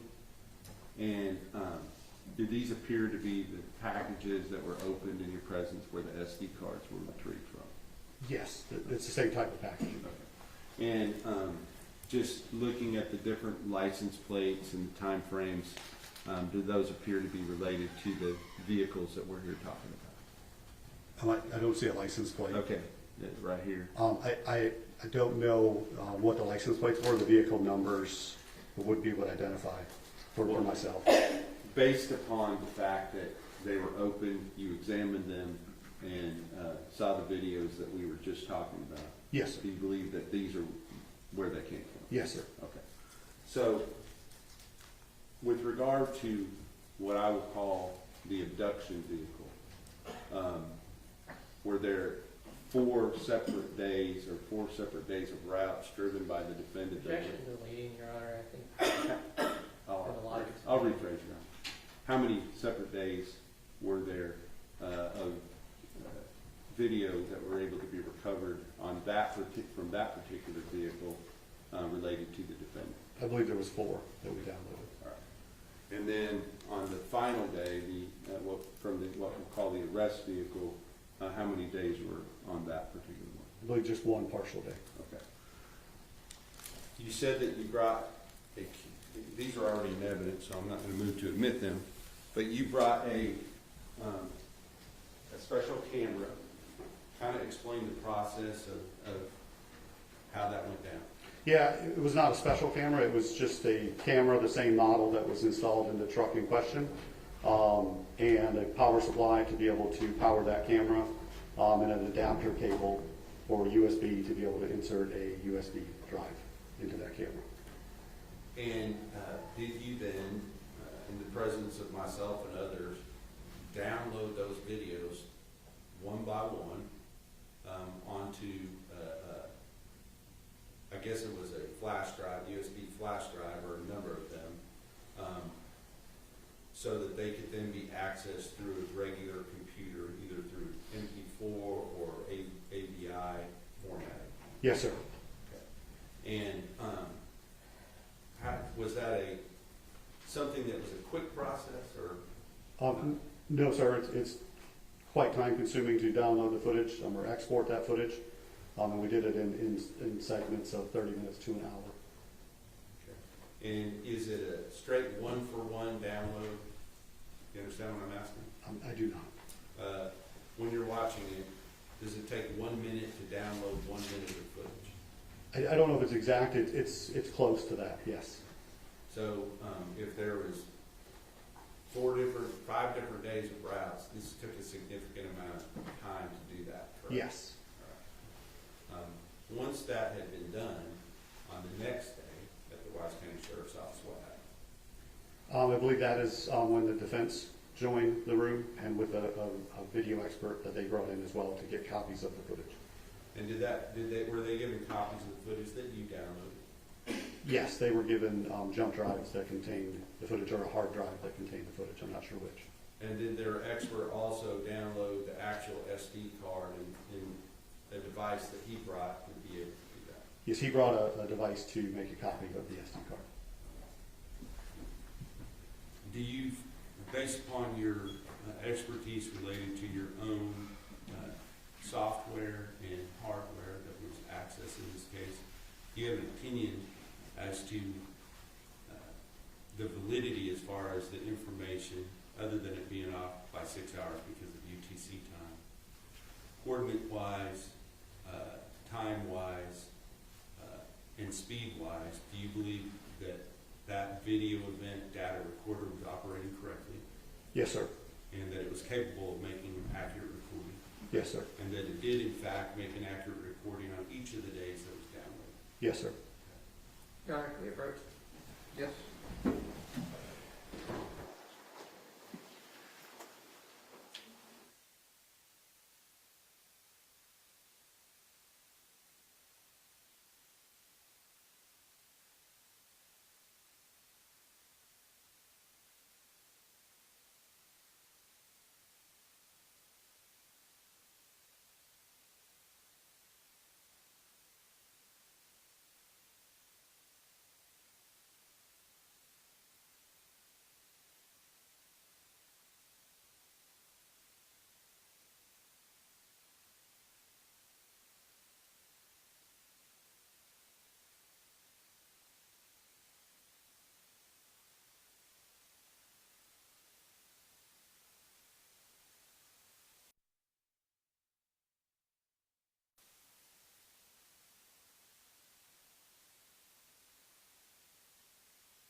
Mr. Becker, I want to thank you, Yes, sir. seriously, for what you did in this case. And I pass the notice. Cross-examination. Yes, sir. Morning, Mr. Becker. Good morning, sir. Good to see you again. I have a few questions for you.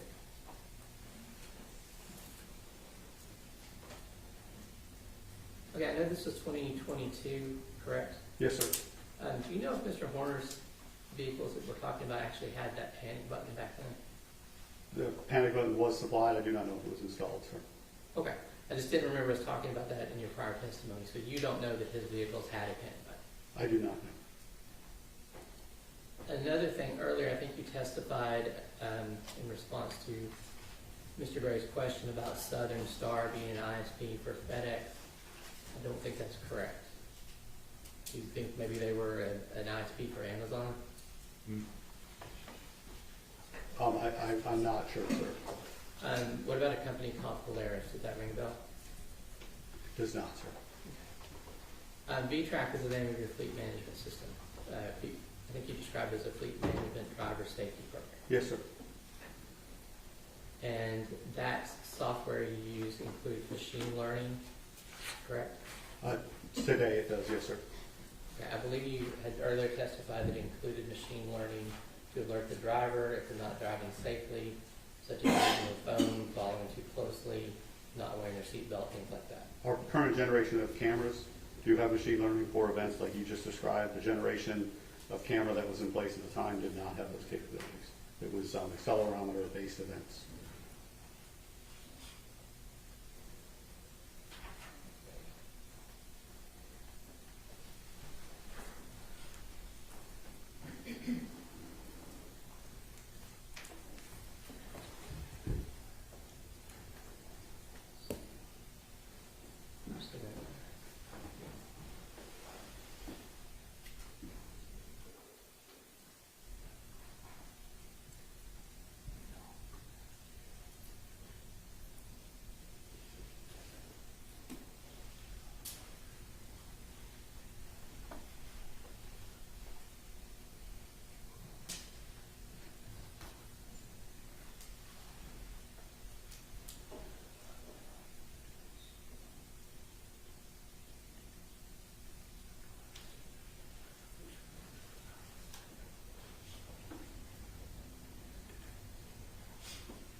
Did you recall testifying about the operation of those cameras in December? I'm sorry, can you repeat the Do you question? recall testifying about the operation of the cameras in this case in December? I can't recall specifically if that was a question I responded to or not. Do you remember when you described the EDRs, and what does that stand for? Video event data recorder, sir? And at that time when you were asked what they do, you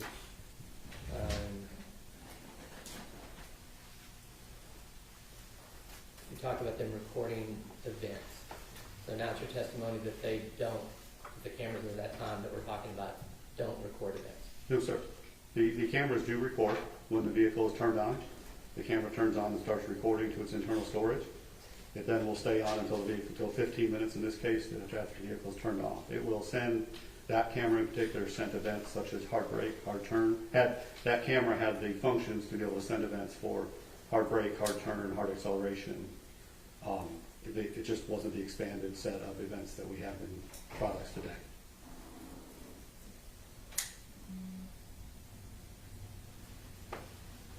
Okay, so it's your testimony today that those cameras only dealt with the driving features of the vehicle, not what the driver was doing.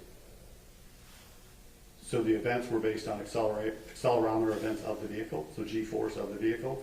The video footage was forward-facing, driver-facing. As part of the FedEx program, we have a video review center where when those events are retrieved, we review those events and we mark for behaviors.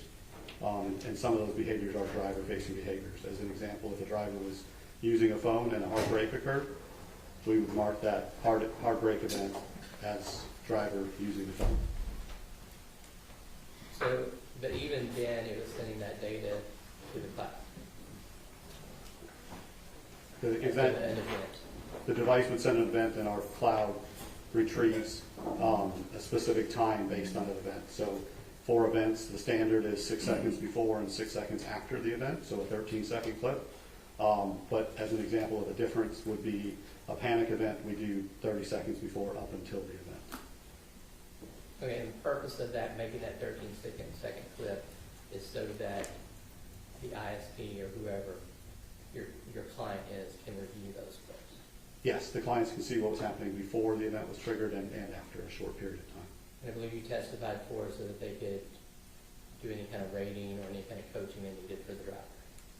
I'm sorry, can you repeat that? They could do ratings or coaching of the driver based on that event. That is correct, sir. And FedEx is a client of yours, Yes, sir. and you provide FedEx with these visual event data recorders. So FedEx does utilize our video event data recorders in some of their vehicles. Yes. But FedEx requires their contractors, their ISPs, to use these VERs. Yes, sir.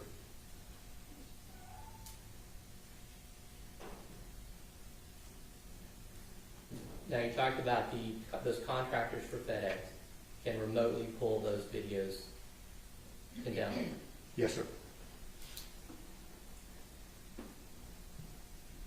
So now that would mean that if the driver had their phone out or anything like that, those would get recorded as an event. But you're saying for these cameras, it would only be the hard turns, the hard brakes, the speeding, things like that. Yes, sir.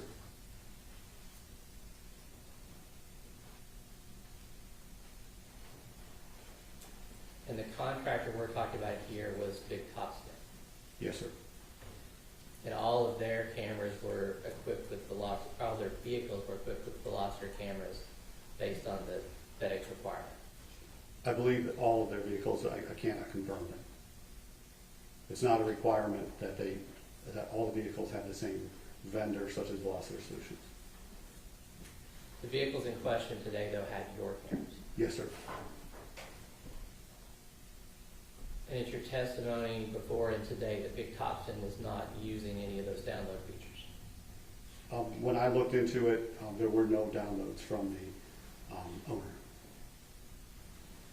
And you testified today that Mr. Davis needed you to access or asked you to access the video for him, even though he would have had access to it. I think I asked for his permission, sir, via the phone.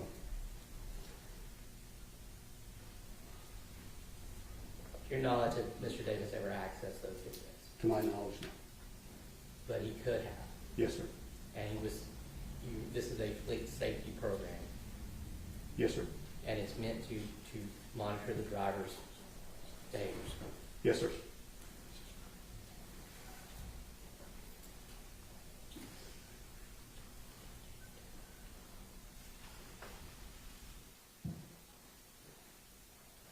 You also testified previously that these video cameras can be viewed in real time. Would that include the video cameras from that day? Yes, sir. So not only could you download data of the driver's performance, you could download data of those specific 13-second events, but you could also monitor drivers in real time. Yes, sir. To your knowledge, Topspin wasn't doing any of these things.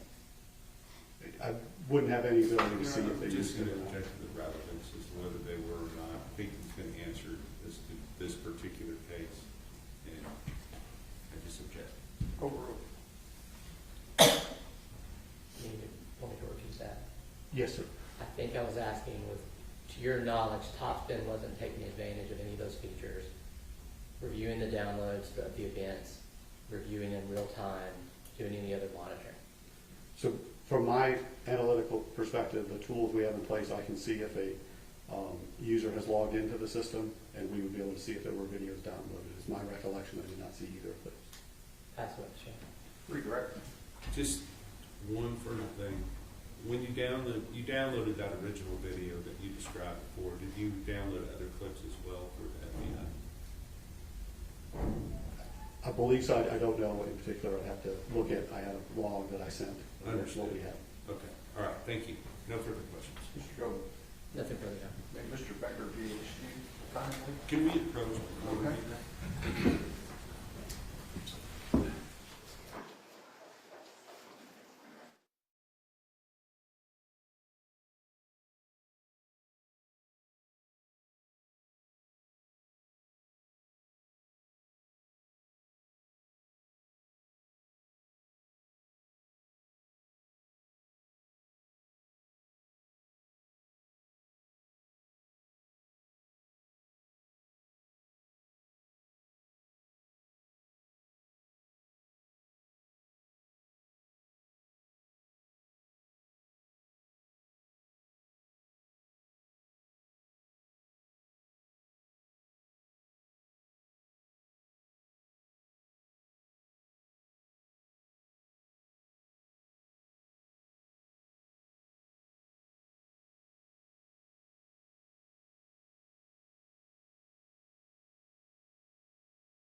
Okay, we're gonna break for lunch. Your lunch is not here yet, but as soon as it gets here, we'll get it to you. And I anticipate that we will start at 1 o'clock. Okay, so enjoy your extended lunch and we'll see you at 1 o'clock.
It's not first bread, I have first muffin.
OTA.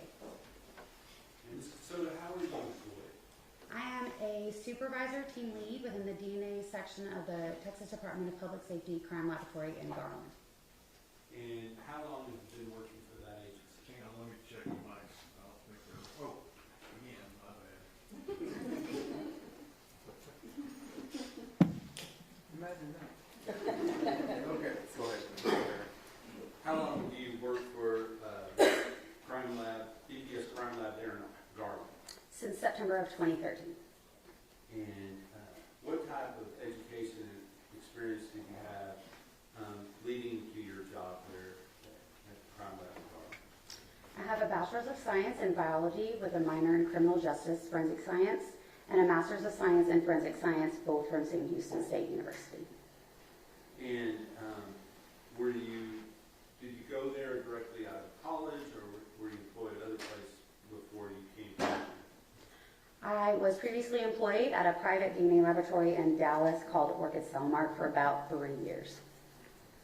So, in your capacity, can you kind of just briefly describe what your duties are as far as your work there at the DPS Crime Lab in Garland? As a forensic scientist, I screen evidence for biological materials such as blood or semen. I collect and preserve biological and trace evidence. I perform DNA analysis, DNA interpretation, and prepare reports of my findings, testify in court when needed. As a supervisor, I manage a team within the DNA section where I am in charge of managing their caseload, answering questions, and performing HR duties such as timekeeping and evaluations. Understood. So, but you still perform analysis, interpretation, and issue reports on DNA findings yourself, is that correct? Yes, sir. Now, with regard to the case that we're here for today, may I approach your Honor? Yes, sir.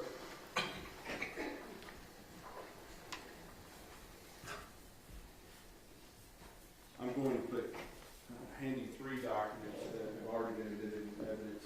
State Exhibit 297, which is lab submission report. State Exhibit 298, which is a DNA male screening laboratory report. And State Exhibit 300, which is the biology laboratory report. Okay. And just if you need to refer to those items, you can. Oh, I have copies of them, but thank you. Understood, but what I'm saying is, if we refer to those items, if we could do it by exhibit number, so it's clear in the record. Yes, sir.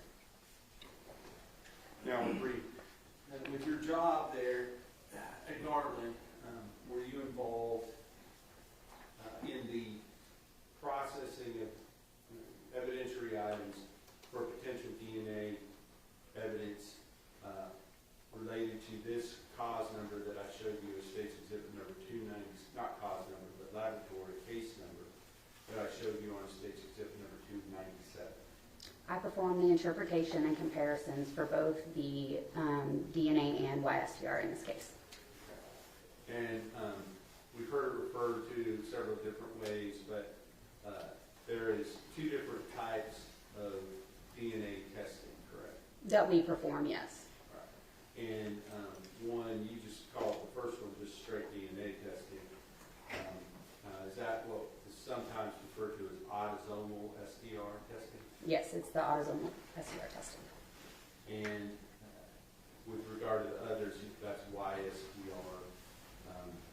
And we've talked about that with some other witnesses. So I'm not going to have you go into great detail about that. But you said that you did what with regard to those 2 different categories? I performed the interpretations of the DNA profiles that were obtained. I then compared known reference samples to those and then issued my reports. And so let's just kind of walk through that process. And if we need to set it up if it's different between autosomal STR and YSTR, let's talk about one and then the other. Which should we address first, you think? The interpretation is the same. The calculation of the statistics is different. Well, let's just talk about the initial autosomal STR samples that you were involved in testing. There was a number of items that were tested at the DPS Garland Crime Lab, correct? Yes, sir.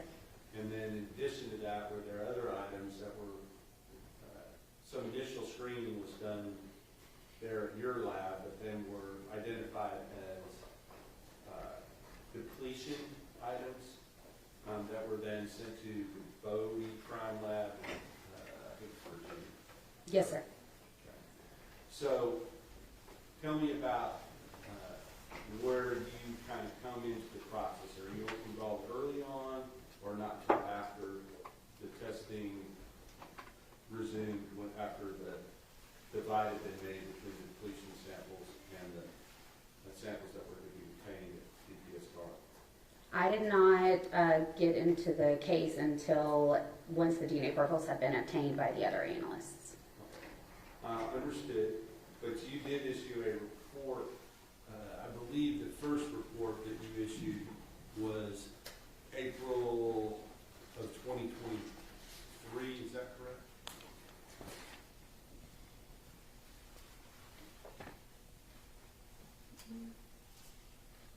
Sorry.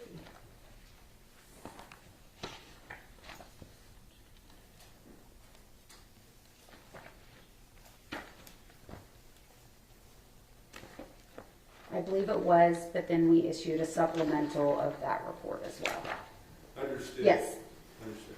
So early on, you issued this April 19th report called the DNA Laboratory. Yes, sir. What is the purpose of that report, and what is it intended to show? That report was for the processing of the sexual assault kit that was collected, and there is a state law that requires us to process sexual assault kits within 90 days. So in cases where there is other evidence, those are typically processed first to abide with that law, and then the other evidence will get processed. So that would be a reason that the vaginal swabs were separated out from the other swabs in the sexual assault kit, is that correct? Yes, sir. All right. And can I approach her? Yes, sir. Understanding that there was a supplement that replaces this report, essentially. Objection, Your Honor, he's testifying. Rephrase your question. I was just, let me ask the question. The question is State's Exhibit number 299, do you recognize that?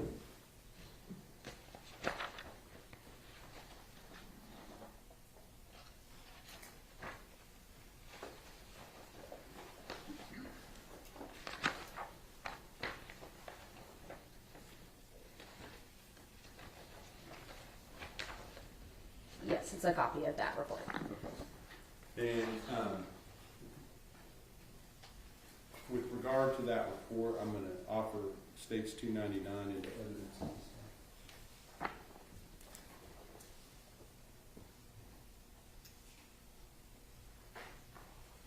No objection.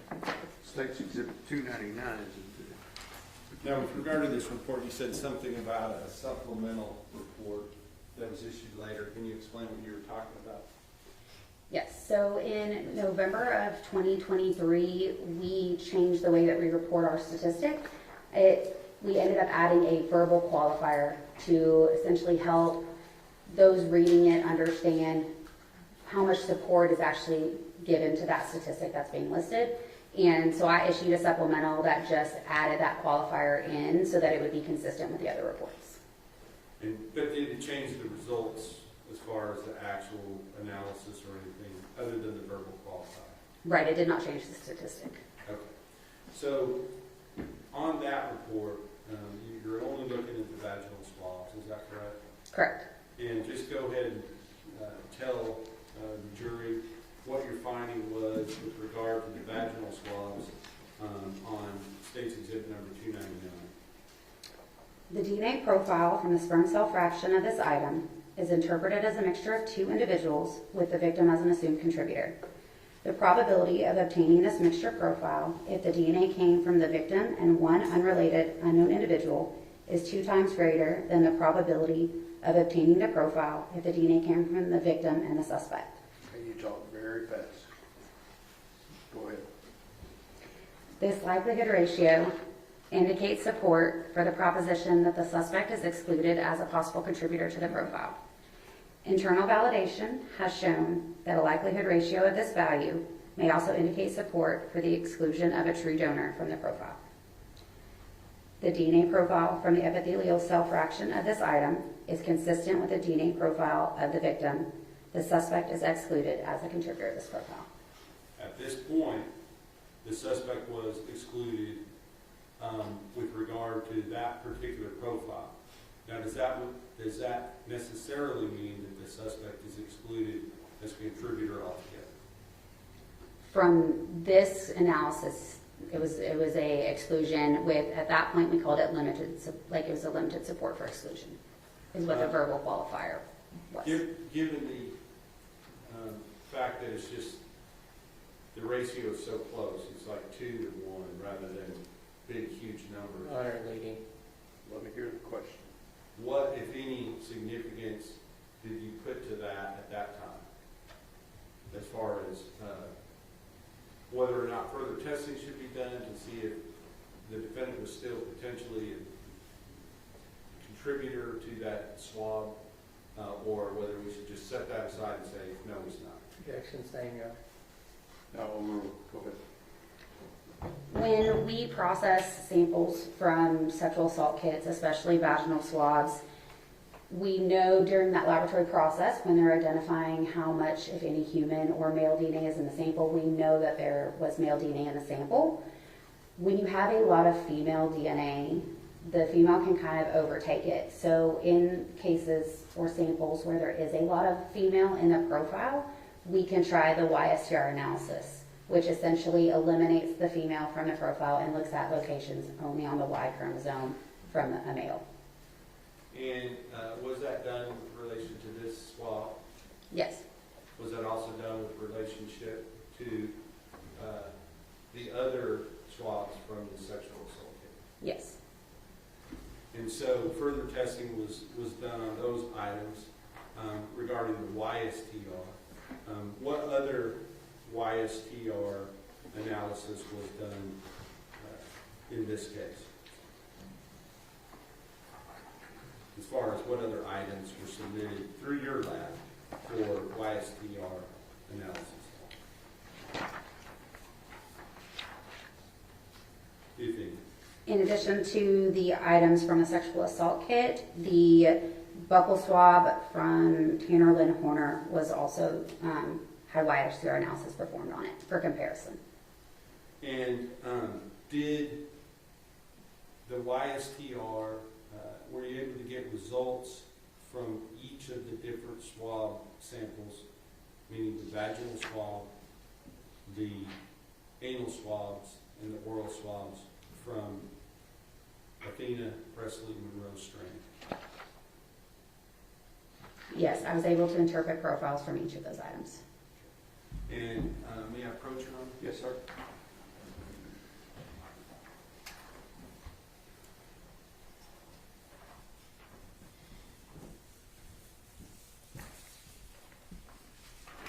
First, I'm going to hand you State's Exhibit number 303. Do you recognize that?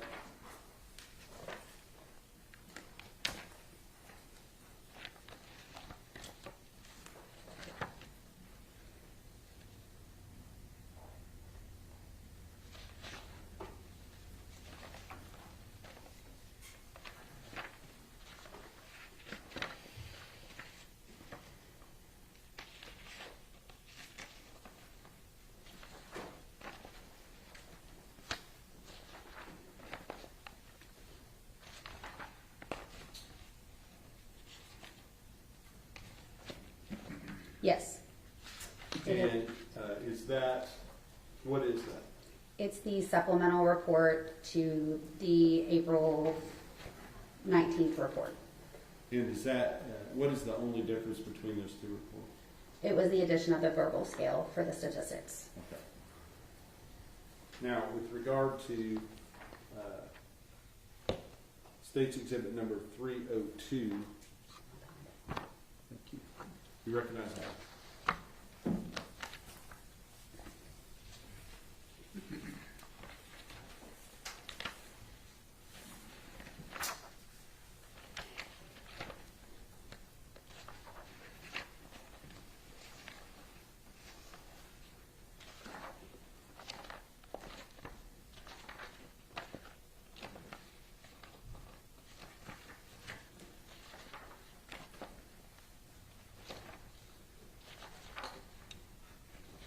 Yes, it is a copy of the YSTR report. Okay. And does that report document your findings related to the YSTR analysis for the vaginal swabs, the anal swabs, and the oral swabs from Athena, Presley, Monroe Strand? Yes, sir. This time I'll offer an evidence, State's Exhibit number 302.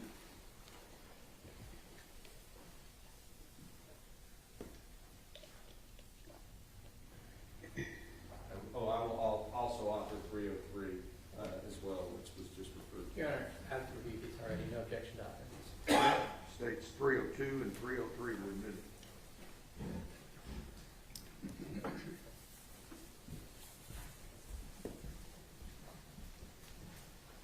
Now, before I publish this, Ms. Casoto, I want to talk to you a little bit more about the differences between the findings that you might see for autosomal STR versus YSTR. And kind of, can you explain the differences and why they're different, if you understand? I mean, if you can do that for the jury.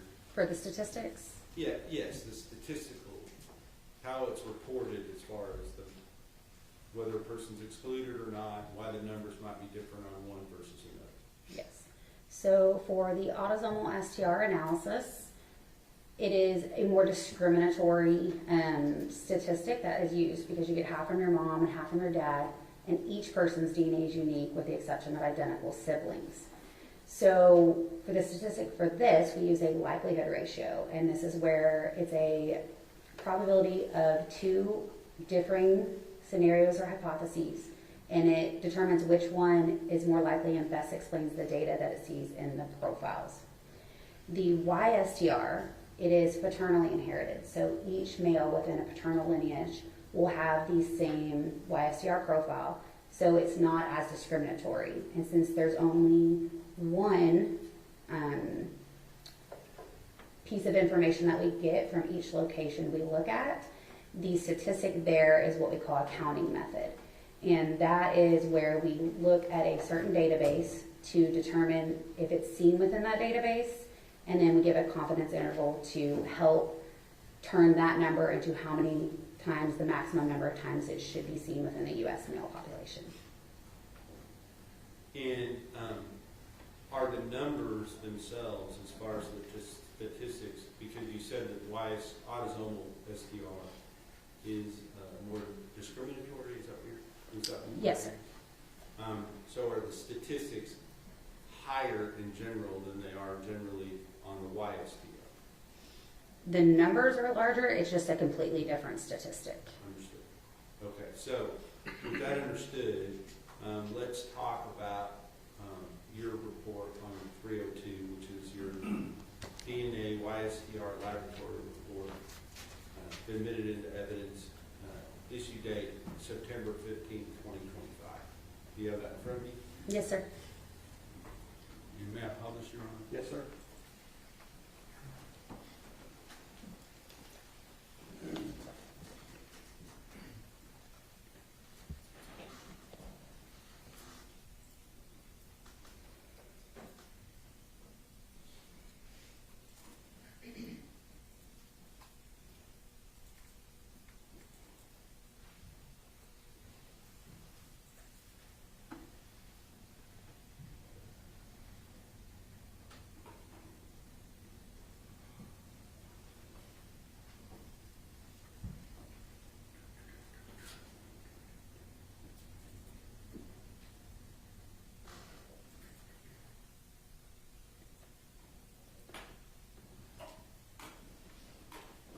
This is a PDF document, so display is a little different from the photograph. There at the top where it says DNA YSTR laboratory report, correct? Yes, sir. Who's the person that drafted and issued this report? I did.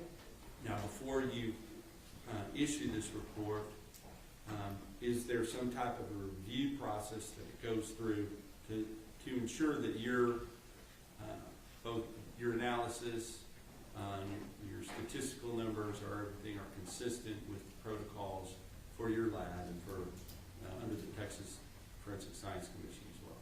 Yes. For each report that is released, it is first technically reviewed by another qualified analyst. Then it will also go through an administrative review process before it's released.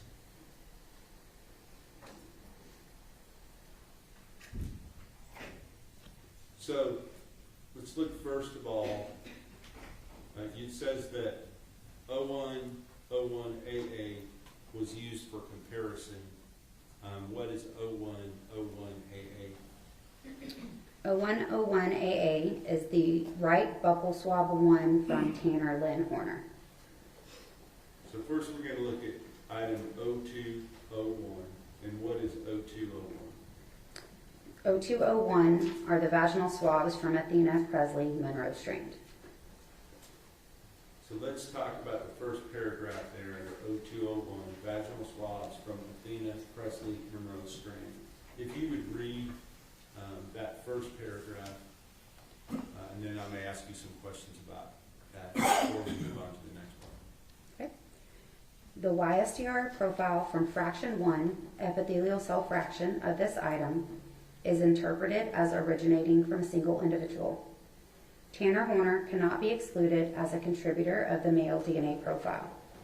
The selected profile is found in 0 of 16,388 total individuals within the U.S. database, YHRD version R69. Applying a statistical confidence interval of 95%, this profile is not expected to occur more frequently than 1 in 5,471 U.S. males. In addition, any paternally related male relatives of Tanner Horner cannot be excluded as a contributor of this male DNA profile. And so because of that, if there were no other evidence to tell you one way or the other, that any people that would not be excluded would include who related to Tanner Horner. Can you rephrase that? Yes, I'm sorry, that was poorly phrased. You said certain people cannot be excluded other than Tanner Horner. Who would those people be? So any paternally related male relatives cannot be excluded because the Y profile is inherited paternally. So each male within a paternal line will have the same YSTR profile. And that would include who within his family? Son, father, uncle, grandfather, cousin, as long as they're in that paternal line. Now, a couple other things, YHRD version R69, what's that talking about? That is the database that we use. It is the Y chromosome haplotype reference database, and the version R69 is just the current version. And so, of all the people that were in that database, the 16,000 whatever, no one had this profile, correct? Correct. It was found 0 times. And so how do you do this statistical analysis from 0 of 16,000 to 1 in 5,471? To accommodate for the small sample size that is currently in the YHRD database of 16,388, a confidence interval is used to determine the maximum number of times that this profile would expect to be seen in the U.S. male population. It helps keep it from making it seem like it's maybe more rare than it is because it's 0. So with the 95% confidence interval, it is not expected to occur more frequently than 1 in 5,471 U.S. males. Explain what that 95% confidence interval means. The 95% confidence interval is just that we are 95% confident that that profile wouldn't, the maximum times you would see it would be 1 in 5,471. And it's at the lower end of that confidence interval to make sure that we are being the most conservative in our reporting. Understood. Okay, so talks about from fraction 1, and then the second paragraph we're about to talk about that talks about fraction 2. What are those fractions? During the first step of the process, I believe y'all may have already talked about this, but it's the extraction process. This is where we remove any possible DNA from the substrate that it's on, such as a piece of cloth or a swab. And for samples where there could be possible semen present, we do a type of extraction called a differential extraction. This just allows us to essentially try to remove any possible DNA from sperm cells from any other DNA that may be in the sample. And as I spoke of previously, right, with some of those samples from orifices, they can have a lot of the individual's DNA whom it's from. And so that also allows us to try to separate out and get better interpretable profiles.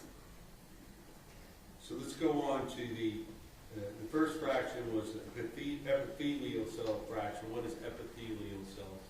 It can be any cell that is not a possible sperm cell. Okay. So let's go on to the second paragraph, and I think that spans both pages, so I'll put it at the page break. So go ahead and read that second paragraph related to the vaginal swabs. The YSTR profile from fraction 2, sperm cell fraction of this item, is interpreted as originating from a single individual. Tanner Horner cannot be excluded as a contributor of the male DNA profile. The selected profile is found in 0 of 16,388 total individuals within the U.S. database, YHRD version R69. Applying a statistical confidence interval of 95%, this profile is not expected to occur more frequently than 1 in 5,471 U.S. males. In addition, any paternally related male relatives of Tanner Horner cannot be excluded as a contributor of this male DNA profile. So is it essentially the same finding on both fractions, that Tanner Horner cannot be excluded? Correct. Now, cannot be excluded is not necessarily saying a perfect match. That's why we have the statistics, correct? Objection, lady. Sustained, rephrase your Right. question. So I'm just trying to explain for somebody who might not understand, because it's a little tricky when you're talking about something. You know, people want to say, is it a match, right? And do you ever say it's a match? Absolutely. No. Okay, even with autosomal testing. Correct. Why do you say it as cannot be excluded? That's just the wording. With single source samples in either autosomal or YSTR analysis, we don't call it a match, but if at any location there is information that is in the profile that is not consistent with a person being compared, they will be excluded because it can only be coming from one individual. Therefore, all of the information within the evidentiary profile needs to be consistent with the person being compared. So we don't say it's a match. It's just the way that we are worded. Understood. So let's go on and let's talk about the next set of swabs. Why is there not two fractions related to this next set? These went through the laboratory process at different times, and that was due to the amount of male DNA versus the amount of female DNA in the samples. So for the vaginal swabs, there was enough where we thought we might be able to get an interpretable profile using autosomal STRs. We know that at certain levels of a male to female ratio that female may mask that male that would be present and you wouldn't see a profile. So those we preserve straight for YSTR testing. And so they just go through a single extraction. Instead of separating it into the two different fractions, it stays as one. So with regard to the swab, the anal swabs from Athena Presley Monroe Strand, which are listed up here as item 0202, can you tell the jury what your findings were related to that? The YSTR profile from this item is interpreted as originating from a single individual. Tanner Horner cannot be excluded as a contributor of the male DNA profile. The selected profile is found in 0 of 16,388 total individuals within the U.S. database, YHRD version R69, applying a statistical confidence interval of 95%.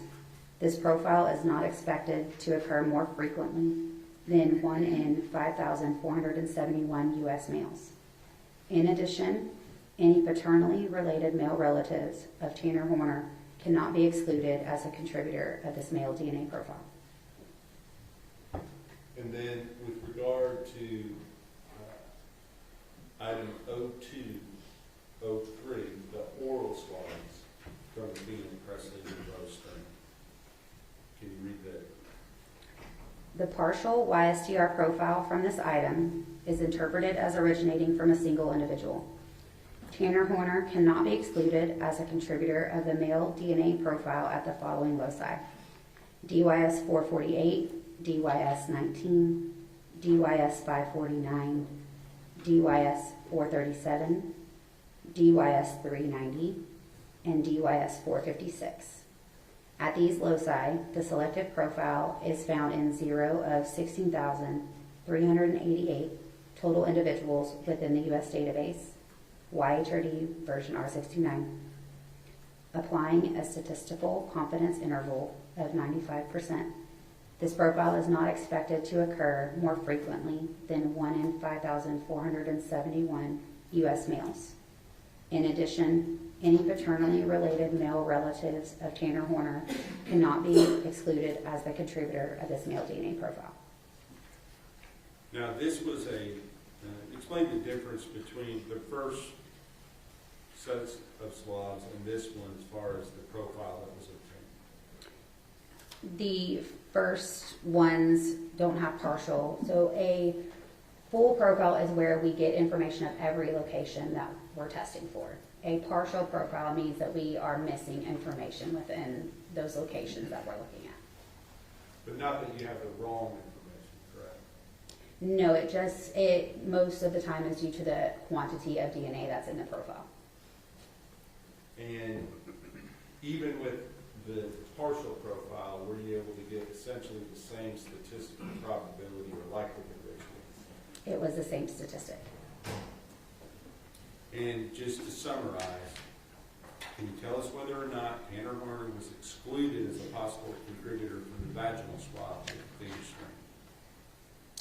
He could not be excluded from fraction 1, the epithelial cell fraction, or from fraction 2, the sperm cell fraction.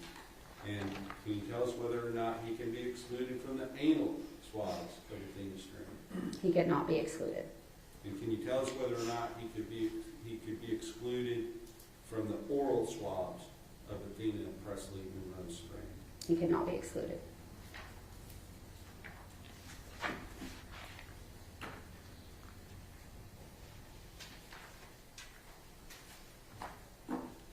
Now I want to talk to you about your other report.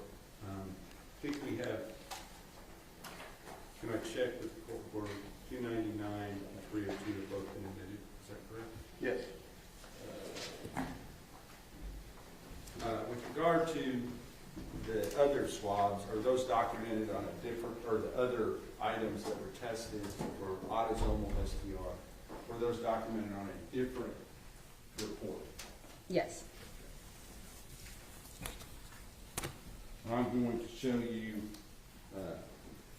State's Exhibit number 301 and ask you if you recognize that.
Yes, it's a copy of my report. And does that document the findings that you made related to the items that were tested for autosomal STR? Mine and Elizabeth Seastrunk's. Okay. And her, before I offer it, explain what she did as opposed to what you did for this report. Elizabeth Seastrunk cut the samples. Once they were chosen to be sent forward for the DNA analysis process, she cut them and got them ready for that process. She also, from I believe 2 of the items, collected apparent trace evidence, which could be hairs or fibers from inside of some of the baggies that we store them in, and so that's documented on here. But as far as any analysis, that was all done by you, correct? Correct, of the DNA, yes. All right. I will offer the evidence states exhibit number 301 at this time.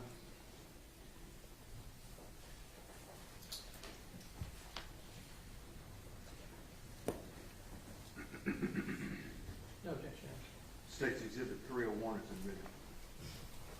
And may I publish it? Yes, sir.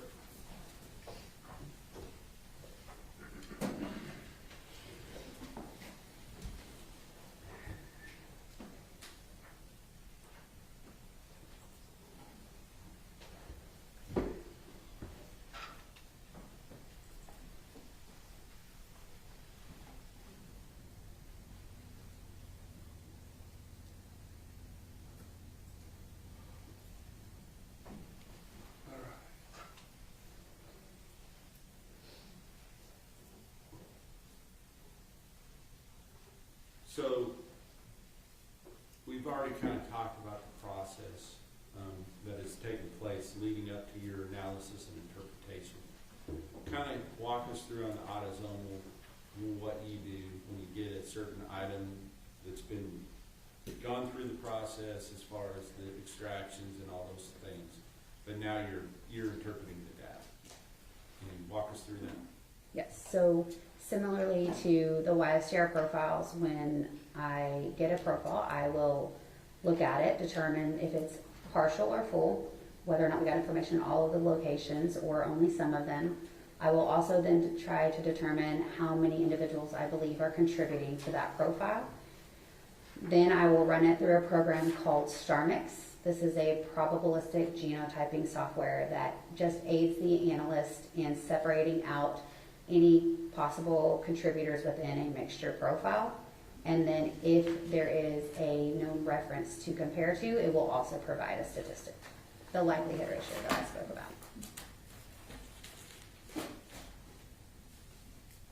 Now, on the autosomal STR analysis, let's just kind of start going through your report, and I want to make sure we understand what you dealt with. So, you're taking one of the. Let me ask you about the profile from the DNA swab, the buccal swab from Tanner Horner. Is that also, has that been separated out as far as portion for the different profile for the YSTR, or is it the same profile? They're different profiles, but from the same sample. So in the process of the DNA analytical process, the third step, amplification, they're just using different kits, and that is just one is for autosomal STR analysis to obtain that profile, and one is for YSTR to obtain that YSTR profile. But it's the same sample. And so let's talk about, start going through the actual items. So the first thing we see is 0102AB, and what is that? That is a stain from left sleeve from FedEx Polo from suspect's property. Okay. And I'm not going to have you read every word of this because we'll be here all afternoon if we do that for every item. But let's talk about, is this on fraction, was this divided into the 2 fractions? Yes, it was. Okay. And was, with regard to fraction 1, I want you to explain a little bit, get an understanding is, with regard to fraction 1, might you see both the suspect and the victim of a case in the same statistical analysis, like in this case, potentially? Yes. Okay, and that's the epithelial fraction, correct? Yes, we started referring to them as fraction 1 and fraction 2 instead of the sperm cell fraction, epithelial cell fraction. But yes, the fraction 1 is the epithelial cell fraction. With regard to fraction 2, if it's a female's DNA, are you going to ever have that person within that fraction? If there's a lot of female in the profile, it could also be present in that. When you're doing the differential extraction process, it's almost, kind of think about it as like when you mix oil and water and you're trying to get that top layer off, you don't want to go down too far to go into that bottom layer, so you may leave a little bit, and then those cells are actually extracted during that process. So you can have both in that. Okay. But let's talk about, first of all, on this, the epithelial cell fraction. So we're talking about the left sleeve of the FedEx polo from the suspect's property. And as far as whether that was from his house or whether it's from his property in the jail, that's explained in the, I think, in the previous testimony as to which is which. I believe from Jackie had done the initial screen. Correct. So on this, with regard to this particular, would this be a stain? So a stain is something that's cut out of an item of clothing, correct? It could be cut out. It also could be swabbed. It was just a specific area on that clothing that was determined to be sent forward for processing. And what was sent forward for processing, can you give us what the findings were for that particular item? The DNA profile from fraction 1 of this item is interpreted as a mixture of 3 individuals. The probability of obtaining this mixture profile if the DNA came from Tanner Horner and 2 unrelated unknown individuals is 53.1 septillion times greater than the probability of obtaining this profile if the DNA came from 3 unrelated unknown individuals. Okay, stop there for a second. So in this part of the statistical analysis, you're just determining whether Tanner Horner can be excluded, is that right? Correct. Every known reference that we have is compared to every evidentiary profile to determine whether or not they could be included or excluded. So then you next look at whether or not the victim can be excluded, is that correct? Correct. Objection leading, Your Honor. Sustained, don't read your witness. Apologize, Your Honor. What were your findings with relation to the victim as far as whether or not she could be excluded? The probability of obtaining this mixture profile if the DNA came from Athena Strand and 2 unrelated unknown individuals is 951 trillion times greater than the probability of obtaining this profile if the DNA came from 3 unrelated unknown individuals. So now we know, what do we know as far as them individually? Can either one of them be excluded? So those likelihood ratios, they are an inclusionary likelihood ratio. Okay. So both of them are included, is what you're saying? Correct. All right. So now, when you put them both together, do you do another statistical analysis as to what the likelihood is that they both are contributors? Yes. So when we run the statistic with each individual and there's an inclusionary statistic obtained, we want to make sure that while they are included separately, that they also are included together in that profile. Okay. And what was the likelihood with regard to both of them being included in the profile? The probability of obtaining this mixture profile if the DNA came from Tanner Horner, Athena Strand, and 1 unrelated unknown individual is 133 duodecillion times greater than the probability of obtaining this profile if the DNA came from 3 unrelated unknown individuals.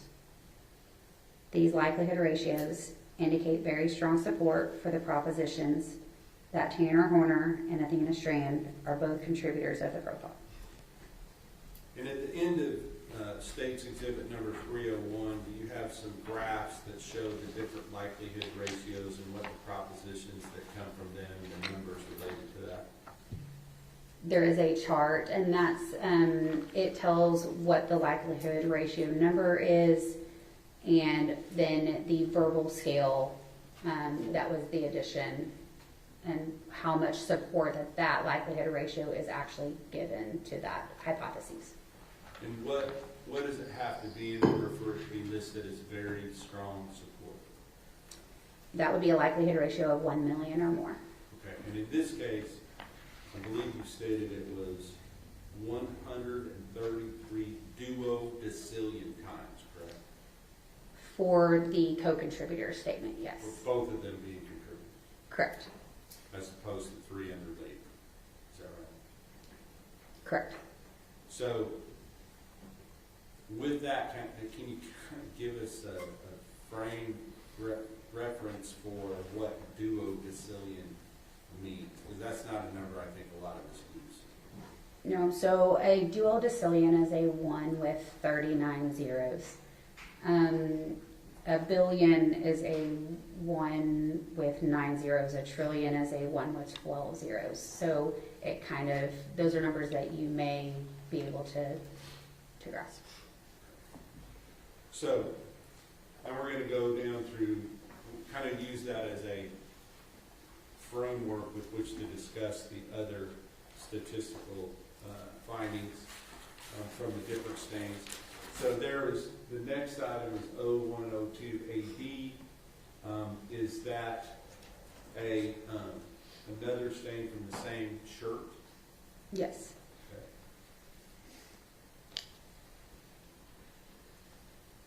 Okay. And is that essentially, maybe not the numbers are not exactly the same, I don't know if they are or not, but does it basically still have very strong support that both of them are contributors? These likelihood ratios indicate very strong support for the propositions that Tanner Horner and Athena Strand are both contributors to the profile. In this case, it was only 73 octillion times greater, is that right? Am I looking at that incorrectly? Maybe I'm looking, I'm sorry. In this case, it was 245 quattrodecillion. Is that more or less than duodecillion? So a quattrodecillion is a 1 with 45 zeros. Okay. So very strong support, both contributors. So let's go on to the sperm cell fractions of those two. Was Athena Strand excluded from the sperm cell fractions of those first two items? The DNA profile from fraction 2 of this item is interpreted as originating from a single individual. I'm sorry, this is for a 102AB. Yes. So we're looking at, I asked you about two at once, and that's my fault. But 0102AB, let's talk about that first. The DNA profile from fraction 2 of this item is interpreted as originating from a single individual. The probability of obtaining this profile, if the DNA came from Tanner Horner, is 112 septillion times greater than the probability of obtaining the profile if the DNA came from an unrelated, unknown individual. This likelihood ratio indicates very strong support for the proposition that Tanner Horner is a contributor of the profile. Athena Strand is excluded as a contributor of this profile. And I guess the reason I was asking about the female DNA earlier is you have one fraction of the same swabbing or material that is sent forward. One she's included, one she's excluded. Give us kind of the reasoning for that. You understand what I'm saying? You got the epithelial section, you got the sperm cells fraction. One she's strong, very strong support, she's one of the contributors, versus the other she's excluded. Correct. So, is that because it's really just looking for male DNA? Sustained, don't leave your witness. Yeah, reasoning for that, is there?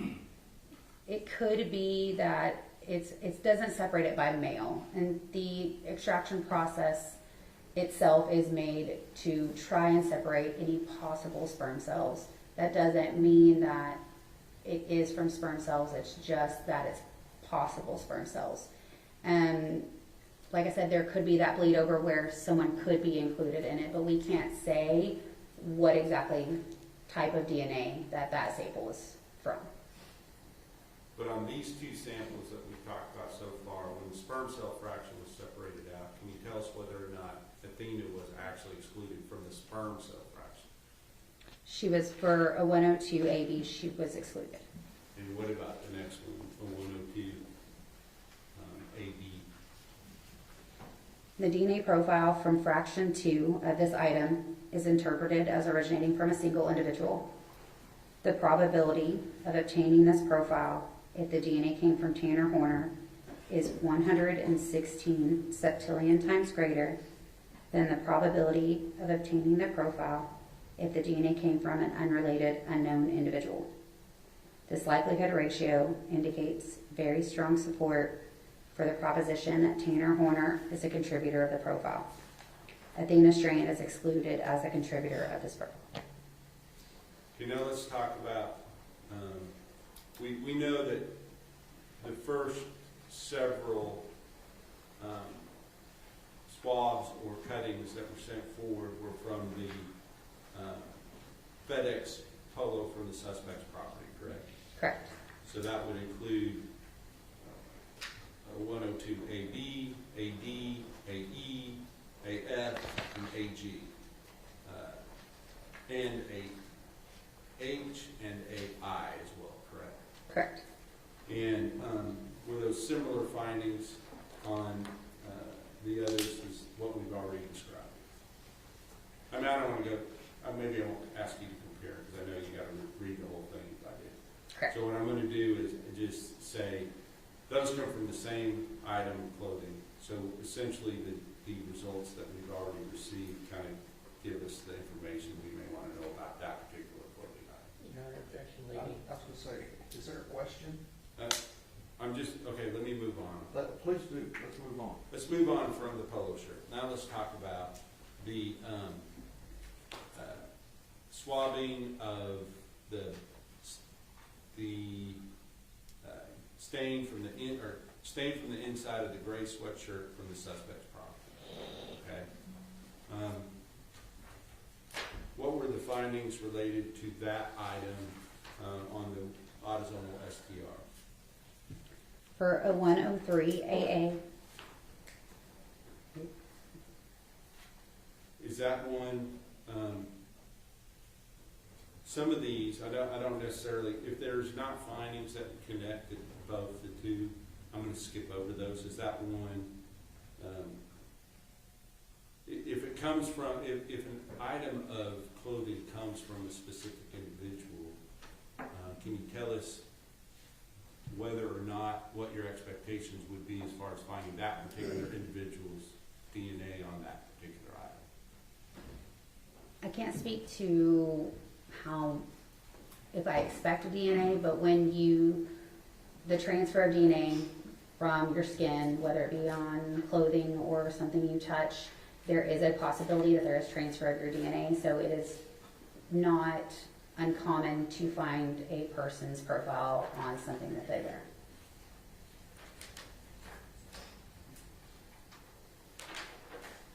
All right. I'm going to skip all the way down to some of the swabs that were collected in the truck.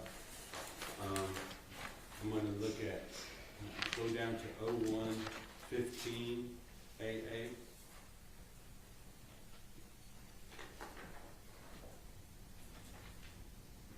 And what was that? A 115 AA is passenger side cargo door step swabs from truck. Give me just a second to do that.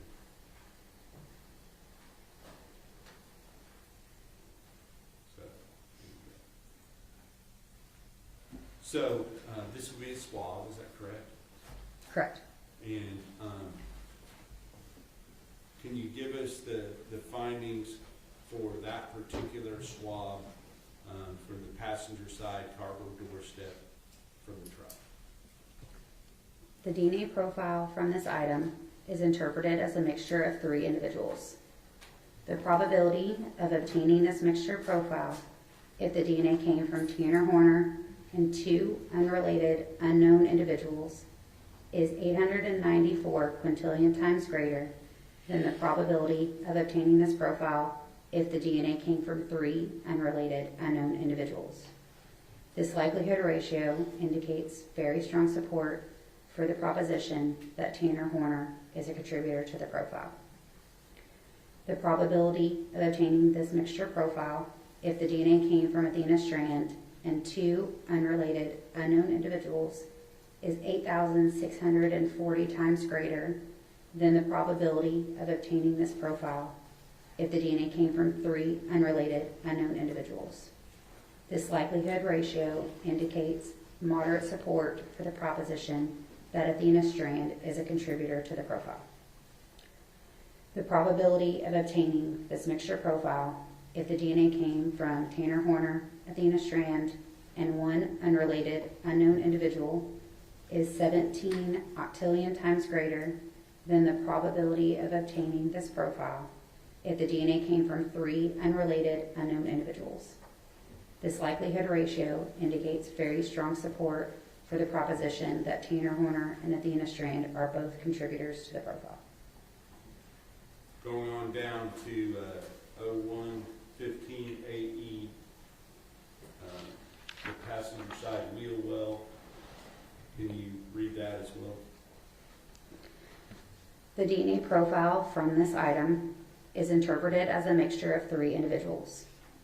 The probability of obtaining this mixture profile if the DNA came from Tanner Horner and 2 unrelated unknown individuals is 10.5 million times greater than the probability of obtaining this profile if the DNA came from 3 unrelated unknown individuals. The probability of obtaining this mixture profile if the DNA came from Athena Strand and 2 unrelated unknown individuals is 334 trillion times greater than the probability of obtaining this profile if the DNA came from 3 unrelated unknown individuals. The probability of obtaining this mixture profile if the DNA came from Tanner Horner, Athena Strand, and 1 unrelated unknown individual is 2.59 octillion times greater than the probability of obtaining this profile if the DNA came from 3 unrelated unknown individuals. These likelihood ratios indicate very strong support for the proposition that Tanner Horner and Athena Strand are both possible contributors to the profile. Thank you, Ms. Casoda.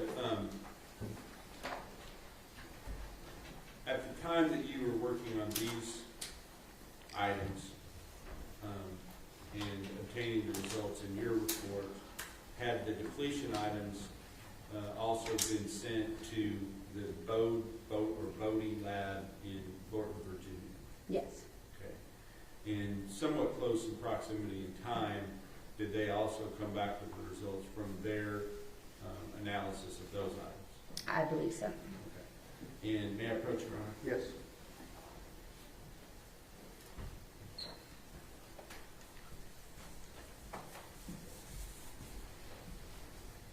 I'm going to show you what has been marked as State's Exhibit number 304. Could you look in that and see if you recognize that or have seen that before?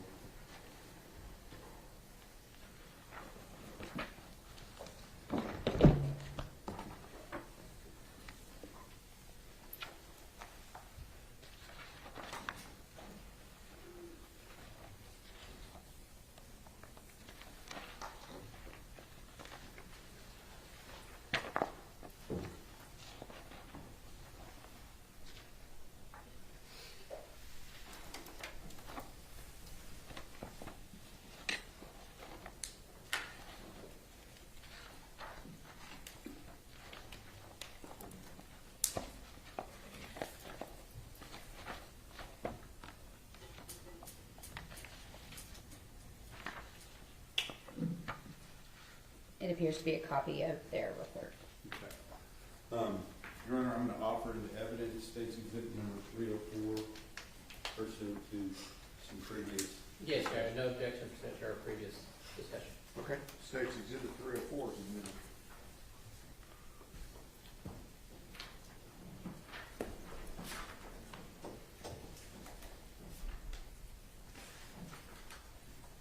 So on this report, do you have a copy of this? I do. Okay. And I'd like you to look at just two specific items, and that would be the what was from our lab, I believe it was 0112 AB 01, the swabbing from the right hand fingernail clippings and clipper from Athena Presley Monroe Strand, and then the next item 0102 AC 01, swabbing from the left hand fingernail clippings from Athena Presley Monroe Strand. 0112 AC. 0112 AC 01. Is that good? Yes. All right. So if you could find those in the results, I'd like to just read their results in related to those items.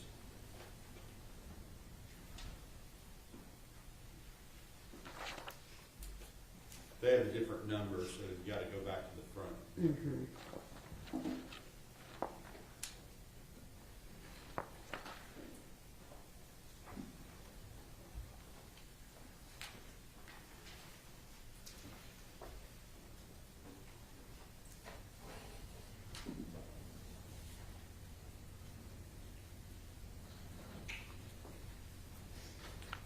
So there's some results at the beginning.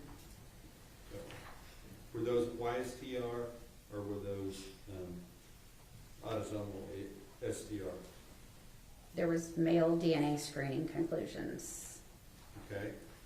I'm not worried so much about that. I want to look at page 4 on the YSTR profile came from those items. Can you read the results on those? Their report states samples CCX2517-0764-E-05 and CCX2517-0764-E-06 were processed for DNA typing by analysis of short tandem repeat STR loci specific to the male Y chromosome, also called YSTRs, using the PowerPlex Y23 kit. All right. So if you go down to part 2, under there, where it says a YSTR profile was obtained from the sample ending in 05, which corresponds, if you look at the first page, what does that correspond with? That corresponds to 0112 AB01, which was the swabbing of right hand fingernails, clippings, and clipper from Athena Presley Monroe Strand. And what was the result, looking back at page 4, with regard to the YSTR profile obtained from that item? The report states a YSTR profile was obtained from sample CCX2517-0764-E-05, male 1 in parentheses. Tanner Horner cannot be excluded as a possible contributor of the YSTR profile obtained from sample CCX2517-0764-E-05. The YSTR profile obtained is at least 1,923 times more likely to be observed if it originated from Tanner Horner than if from an unknown, unrelated male individual from the U.S. population. If you just skip down to page continue on page 4, but at number 3, I don't want you to read the whole thing, but just as far as the numbers, the ratio, is that the same in that item as well as in the previous item you just read? I'm sorry? Is the number of not 1,923 times more likely to be observed if it originated from Tanner Horner, is that the same on that item as it was on under item number 2? That number is the same. Yes. Okay. The item is different, but the number is the same. Is that right? Correct. All right. Are there other results in this report as well from different items that were tested? Yes. Okay. But that report is now in evidence and the jury can see that for themselves. So with that, Your Honor, I believe I am ready to pass the witness. Briefly, Your Honor. Good afternoon, Mrs. Soto. Good afternoon. Good to see you again. Thank you for coming in today. Just want to ask you a couple of follow-up questions, okay? Yes, sir. We've talked about this before. The way your submission form is set up, when you receive the materials, it will identify whether it's from, in this case, Athena Strand or Tanner Horner, correct? Could you repeat that? Yeah, when you, materials come in, it'll say that it's sample believed to be from the suspect, or is it sample believed to be from the victim, correct? For both, like known samples or from evidentiary samples? I think for both, because the evidentiary samples, I believe, illustrate like shirt from defendant's lock, right? You're not dealing with, I guess what I'm saying, you have some idea of who it's believed to be from. Correct. Whatever is listed on the submission form by the agency, that is what we label it as in our system. And I'm going to focus more on just kind of the YSTR testing that you did. So I believe from Ms. Ferrera's report and all the way through your work, there was no additional testing done to determine if there were sperm cells in the semen, meaning none of the microscopic examination was made on the sexual assault kit swabs. Correct. We do not process sexual assault kits for the presence of semen. They go straight for DNA for any possible male DNA.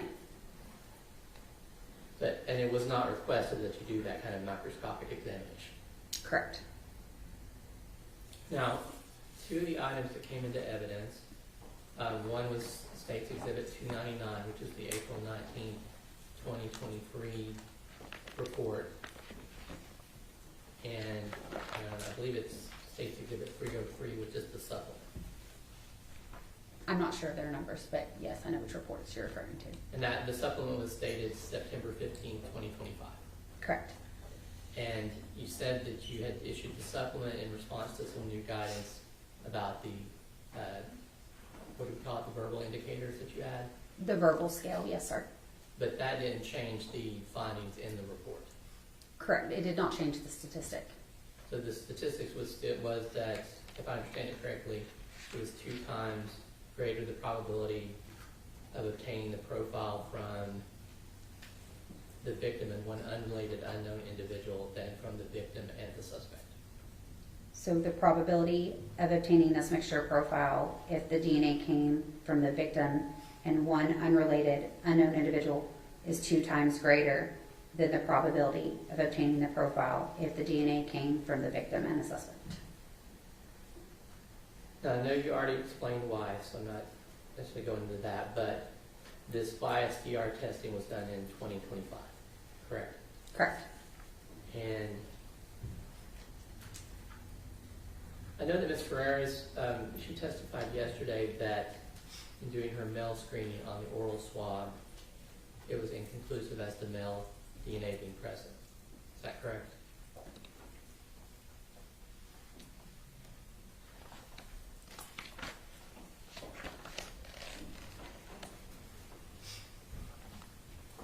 Her report states the detection of male DNA on this item was inconclusive utilizing the Flexer HY quantification kit due to the low male quantification value. The item was collected and retained. That's the same swab that you used in your testing, correct? Correct. Now, earlier when you were testifying about the persons who are not excluded, you talked specifically about male relatives of the defendant. Correct. But that wasn't, the statistics are a little confusing. The 1 in 5,471 U.S. males means that there are other males that would not be excluded as well. That is a possibility. Because there's, I don't know how many males in the U.S., but 150 million plus. Correct.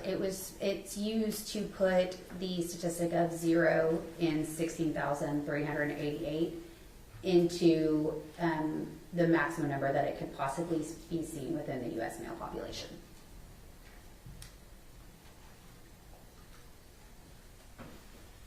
We talked a lot about the small sample size and maybe being overwhelmed by the female DNA. Is that correct? Are you talking about like in a profile where you might have a lot of female that any possible male profile? Yes, it can. The female essentially masks a low level or could mask a low level male profile.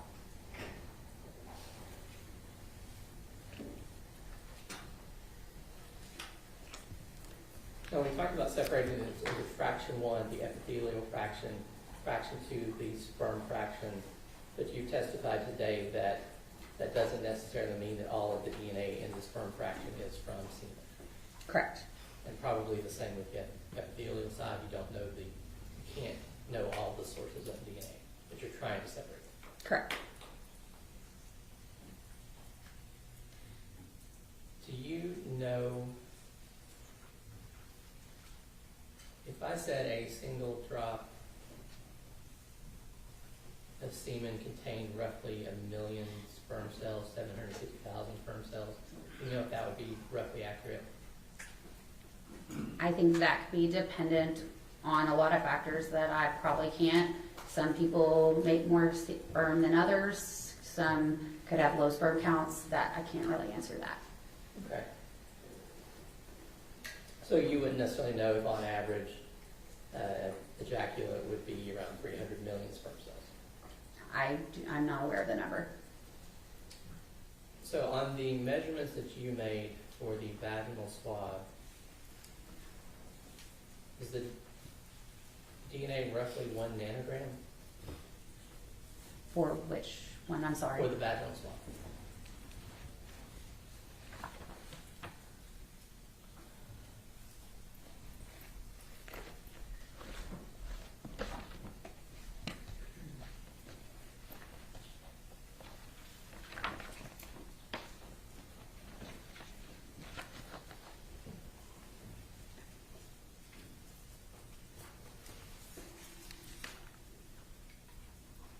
For which fraction?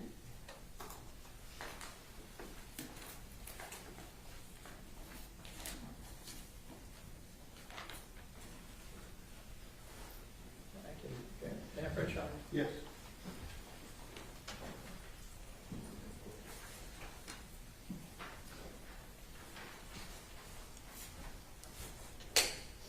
It's very small. I'm not going to seek to admit those, but I was relying on that calculation. I believe it's the first two we're talking about. Correct. So it's yes. Okay. You can hold on to that for a second. Okay. Okay, so we're talking about roughly 1 nanogram of DNA material. So in the quantification step, we look at how much total human DNA is within the sample as well as how much male DNA is within the sample. In the sperm cell fraction, or fraction 2 of the vaginal swab, the total autosomal amount of DNA within that sample was 4.46 nanograms per microliter. And then the epithelial cell fraction, or fraction 1, it was 117 nanograms per microliter of total DNA. Okay, so the DNA in a single sperm cell is roughly 0.0035 nanograms. I don't know the exact number. Okay. And so, but we can take your numbers, divide it by that, and we'd have some idea of how many, if they were actually sperm cells, how many sperm cells would be present. I guess theoretically you can, but I can't say what it's from or that it's sperm at all. No. I'm just saying, if we assumed it was all from sperm cells, we're talking,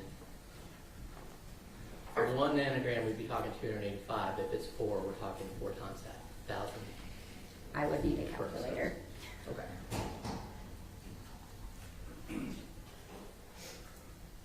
Now, you are not, obviously not involved in actually collecting those swabs, correct? That's from the autopsy. Correct. And we talked before, and I talked to Ms. Kelly a little bit about the portions of your job that are kind of subjective, why we need a human interpreter. Can you talk a little bit about that, please?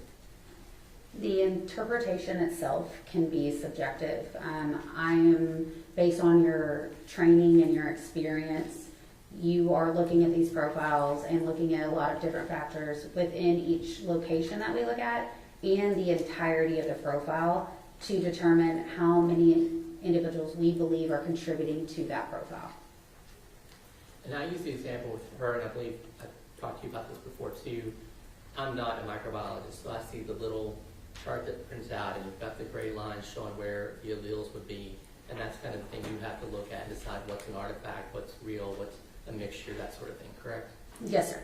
So, and specifically with the YSTR, you don't get to use the StarMax software with that, correct? StarMix. StarMix, sorry. Right. And that's not available because this is a different thing you're looking at, so you're having to do those calculations differently? Correct. Okay. And then that's kind of where your interpretation comes in, and then you get others to help you review it. Correct. Each one is technically reviewed by another qualified analyst and then administratively reviewed. Now, also in your lab, it noted that the information you came in was submitted to CODIS. Which, I'm sorry, can you tell me which report? Should be 302. I'm sorry, I just have the state exhibit number. That would be the September 15th, 2025 sexual assault kit. That's none of these. Which one? I think it was the September 2025 sexual assault kit one. It may have been on the other one, last one you referred But for the vaginal swabs on that report? Yes. to. Okay. So what is CODIS? So CODIS is the Combined DNA Index System. This is a national database that offender and arrestee and detainee samples are entered into, as well as any profiles from evidence samples. And then this is used to hopefully connect either cases to each other or cases and unknown profiles to individuals. And to your knowledge, there were no hits, there were no connections made from that entry. Not that I'm aware of.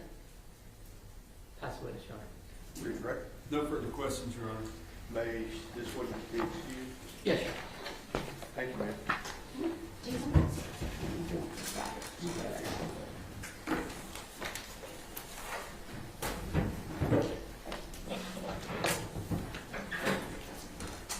Let's take our afternoon break, okay? Call you back in 10 minutes to 3.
Maitland, M-A-I-T-L-Y-N.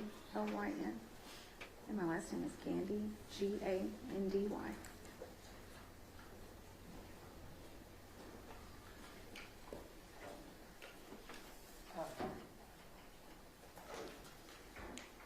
We have one in the restroom, so.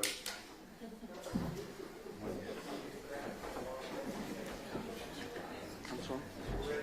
Ready?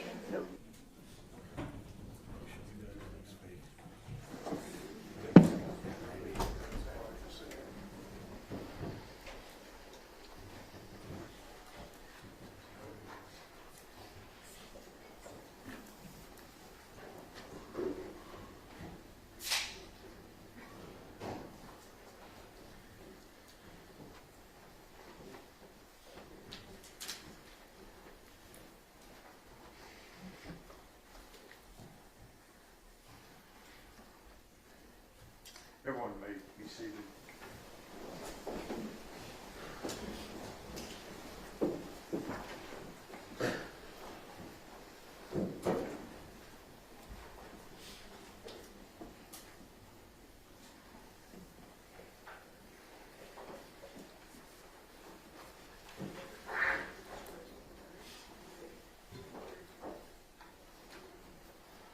All right, we are ready to proceed, ladies and gentlemen. This witness has been previously sworn to testify truthfully. Mr. Staten. Thank you, Judge. Ma'am, we've seen you sitting here in court since this case started. Would you introduce yourself to the jury? My name is Maitland Gandy. I'm better known as the mother of Athena Strand. And I'm going to show you something that's been admitted already in the evidence. Would you please? Yes.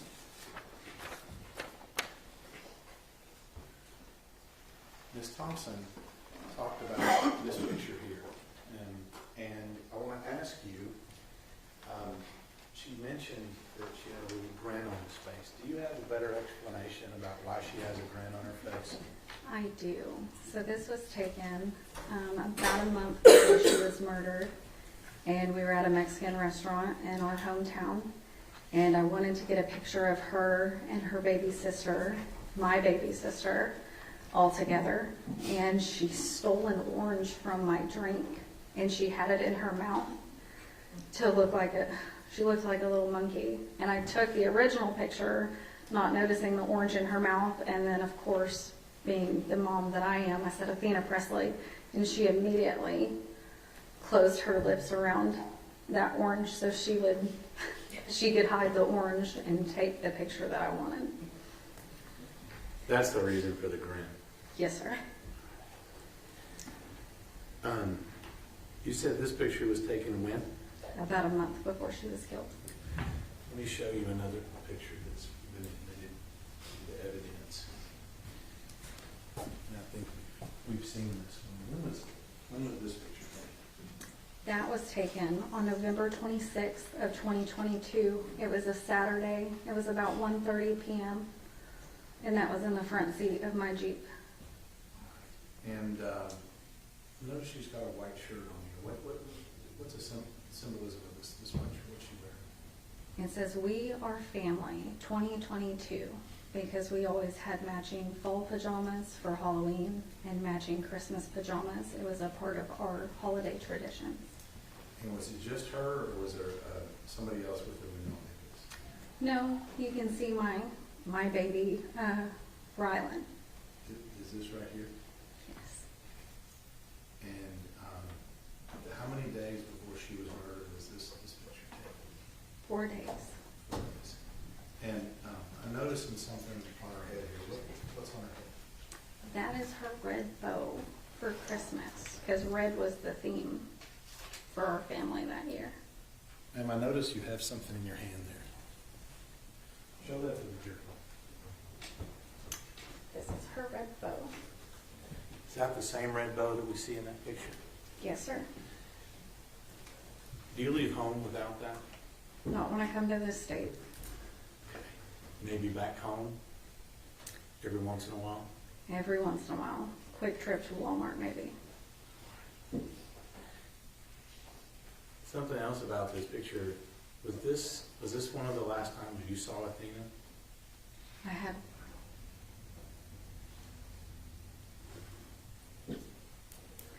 a little bit more than 24 hours left with her. I just didn't know it at the time. And we heard from Ms. Thompson that Athena was living here for a little while. And I guess that little more time is the time it took you to get from where you were in Oklahoma to the meeting spot with Jacob. Is that right? Yes. Okay. And I say Jacob. Who's Jacob? Jacob is Athena's daddy. Okay. And where do y'all normally meet? ASAP in Bowie, Texas. Okay. Is that a convenience store? It's a gas station of sorts. It's gotten better over the years. Okay. Stop and rob, if you will. Yes, sir. And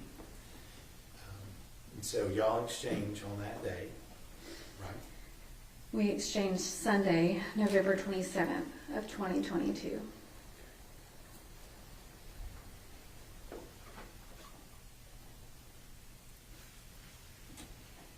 You remember the last thing you said to Athena? I told her that I loved her and that I would see her on Friday. We had a quick drop off because her daddy was going to take them to the Christmas lights that night. So it's not the goodbye that I would have wanted. So you and Jacob, when is Athena born with you and Jacob? What's her birthday? She was born Saturday, May 23rd of 2015 at 9:01 p.m. And let me ask you, from the time she was born until the last time you saw her, how would you describe her as a child? She was the perfect mixture of me and Jacob. She loved to wear her pretty princess dresses, but at the same time, she would play in the dirt in those same pretty princess dresses. And she was free, and she was wild, and she was bright, and she was loving. She wanted to be loved and to give love, and that's it. Now, as she got older, did she have some things that were kind of her favorites and the things that she liked to do? That's a broad question to ask. Athena loved everything. She loved life. We liked to watch movies together. It was very common for us to have movie nights, popcorn and candy. It was very common for her to want to ride her horse with her Aunt Kate. It was very common for her to want to do anything outdoors with her father, so long as her father was around. She watched him butcher animals. She watched him clear property. As long as Daddy was around, she was great with being dirty and being outside. So that people are clear, or you and Jacob, would you agree with me, y'all live a country life? Very much so. Okay. And when you say butchering animals, Jacob's a bit of a hunter, right? Yes. I just don't want people to think that we're out, on the other side of Fort Worth doing that in the front yard, okay? No. So let's talk a little bit about you and Jacob. You and Jacob were young when you had Athena. Very and how much old so. were you? I was 19 when I had Athena. And Jacob was a little older than you? Jacob was 23. He had just turned 23. And I think we may have heard this. We heard from Ashley, Jacob's wife at the time. You and Jacob didn't stay together. No, we didn't. Permanently. But let me ask you, how do you feel you and Jacob were as parents for Athena? There were rough moments, but we always had an agreement that those rough moments didn't need to enter into our children's lives. we co-parented, in my opinion, pretty dang well. Because as long as Athena's needs were met and she was happy, that was important to him and I. Any doubts at all that you or Jacob or your family in Oklahoma or his family here in Texas absolutely loved Athena? There is no doubt whatsoever that every single person that has ever met Athena, besides maybe one, absolutely loved Athena. Is that the kid on the bus? It's actually the defendant in this case. I would like to think that he doesn't love her. That kid on the bus may also not particularly care for her. The one she smacked in the head with a water bottle. Mommy did teach her that no means no. Right. So, independent? She gets that from me. Okay. And strong? Physically, she gets that from her father. Now, you told me about an event. It's actually a tragic event. Your mother died 4 or 5 years ago. Is that right? It's been, oh God, it's been almost 8 years. This year will make 8. 8 years ago. And tell me what happened with regard to that. And I don't want to ask you about your mom's death, but I think it involves Athena, and I'd like you to tell the jury about that.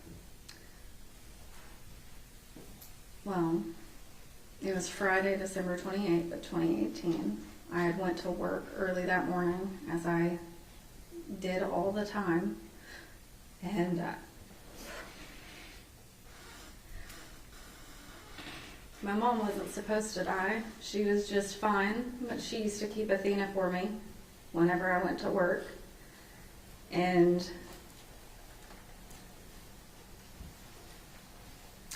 she just died. But Athena, being Athena, I don't know how she knew. I didn't train her. I didn't teach her what death was. She hadn't had death in her life. But she ran out to my Nana's house, which would be her great-grandmother. And it's about an acre away. Each of these houses are on about an acre. And she went and got help. And the only reason we know that is because there's a Ring camera outside of the house. And she just kept telling my Nana, Grammy's dead. My Nana, being my Nana, didn't grab her phone before she left the house and couldn't get into my mom's phone because it had a code on it. So she sent Athena another acre away in the opposite direction to get more help. She was only 3.5. So at 3.5 years old, she's toddling herself all over the place to try to help your mom. Yes. Next to me, pretty positive my mom loved her more than anyone else in this world did.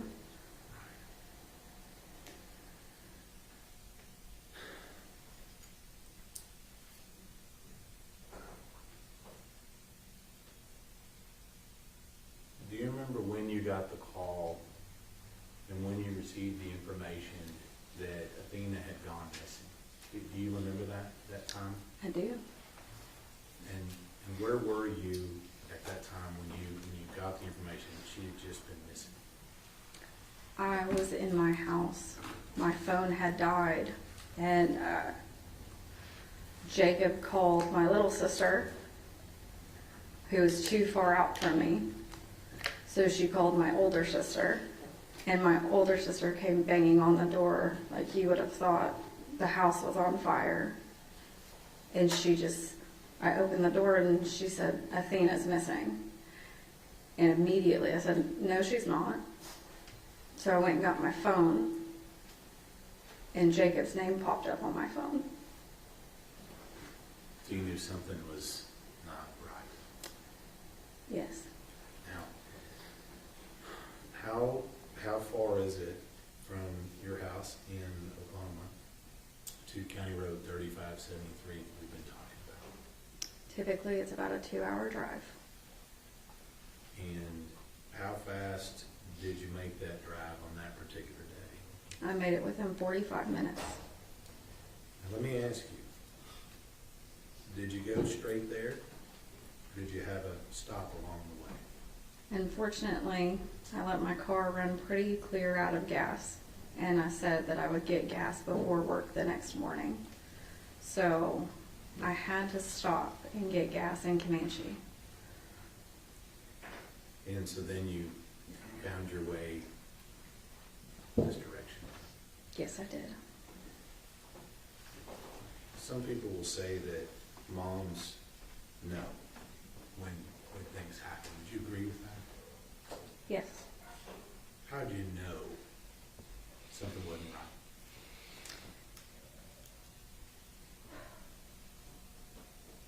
right? On my way down to Jacob's house, I stayed on the phone with him pretty well most of the way until I got to about Ryan, Oklahoma. And then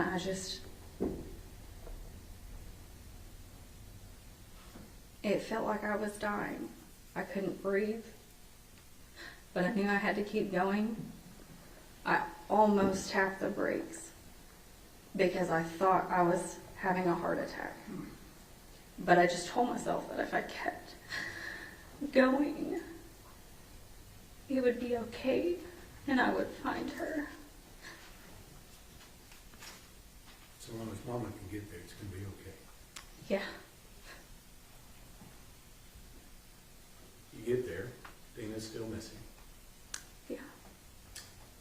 What do you do in that time period between when she's missing and when we evidently find out what happened? What do you do during that time period? When I got there, an officer asked me who I was. I told him I was Athena's mom.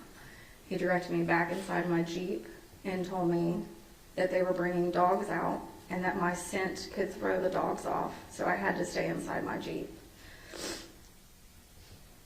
And then during those next 2 days, what are you doing during those next 2 days? At 4 o'clock in the morning on Saturday, December 1st, an officer had told me that they had taken away the dogs and I could get out of the vehicle, and I asked him, can I search myself? He said yes. So Ashley's dad, Jacob's dad, my uncle, and Jacob and I went out and searched all of Jacob's property and the surrounding properties, even though all of those people were probably sound asleep in their own beds, and we didn't ask permission. And later that day, when more volunteers had come out and more officers arrived, I had talked to a few different investigators throughout the time. I walked lineups. I walked that county road over and over and over again. I searched Jacob's ponds, but she wasn't there.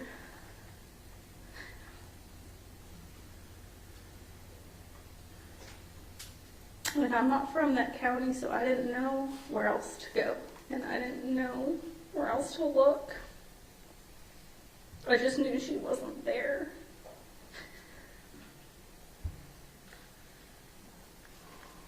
I heard from Sheriff Aiken that he had a meeting with you and Jacob, actually, and some of your family members at a church in Cottondale. Do you remember that meeting? Yes, I do.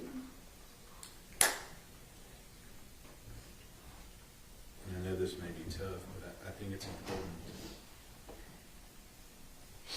When you're told that Athena's no longer with us, what's your first reaction? I wanted to tell Sheriff Aiken that he didn't know what he was talking about.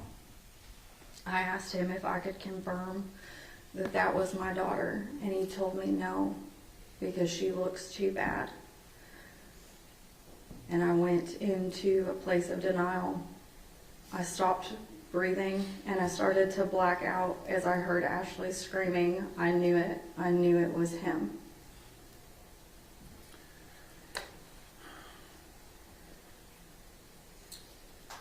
At some point, you gotta be a mom again, don't you? Yes, sir. At some point, you gotta plan a funeral, don't you? Yes, sir. At some point,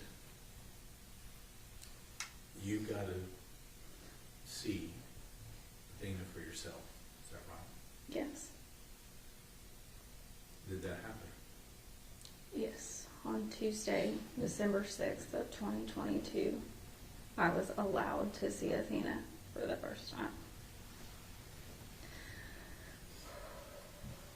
I went in about an hour before I'd actually told Jacob to show up because I didn't know what she would look like and I didn't know how bad it would be.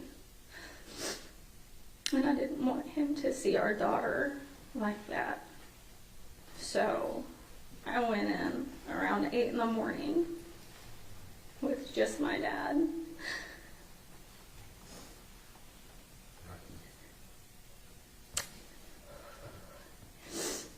And her ears were messed up. And she had incision lines. And her chin was scraped up. And so we put her in a hospital gown because I didn't have clothes for her. And she was naked. And I searched her body looking for any reason that that wasn't my baby. And then we did her makeup so Jacob wouldn't have to see the discoloration and how bad it was.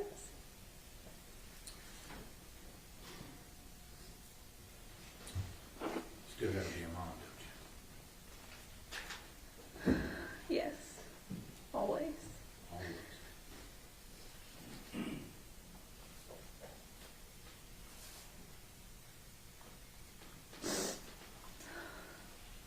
I'm gonna make a guess that Athena didn't stay in that little gown very long, did she? No, she did not.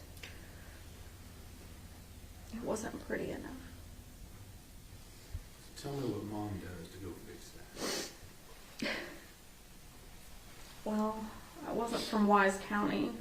I didn't know where to go or what to do, and I couldn't sleep. So I wandered around Walmart until I found a few dresses to pick from, and I wanted to make sure that she was just, when I got to her, she was so cold, and she didn't like the cold. So I wanted to make sure that she was dressed. So I picked out clothes. I picked out socks and panties and shoes and leggings and dresses. And I wanted to make sure she had one of her bows. So I got her some bows. There's a pretty consistent theme with her with the bow, wasn't it? There's actually a joke that me and my cousin do. We have a child. I did have a child around the same age. But back in 2014, 2015, it was very common to put bows on little girls that were bigger than their head. And Athena just kind of adapted that and never grew out of it.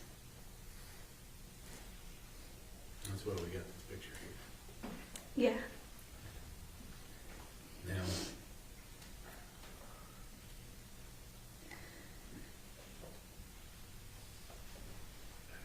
do you have another daughter?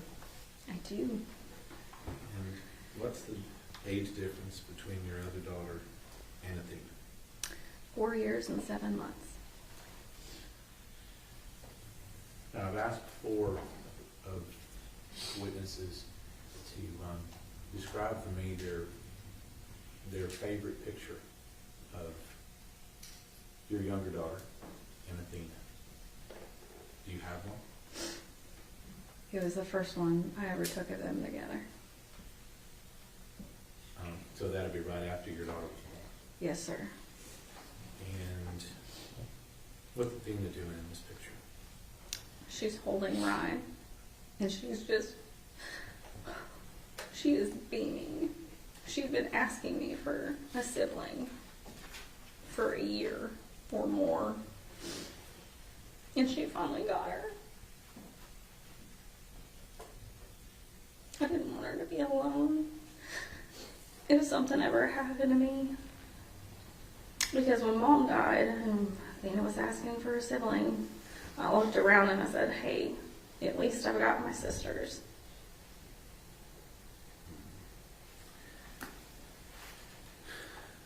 Let me ask you about your daughter. How old was your second daughter? Athena was your first. Yes, she was. She also Jacob's first too? Yes, she was. And how old was your second daughter, Rylan, when Athena was born? When Athena was born, I want to get this exact. When Rye was born, Yeah, when I was born, how old was Athena? Athena was 4.5. And then when Athena was killed, how old was Rylan?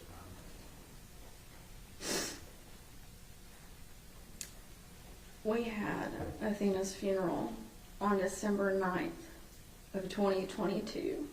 I got her ashes the next morning on December 10th of 2022.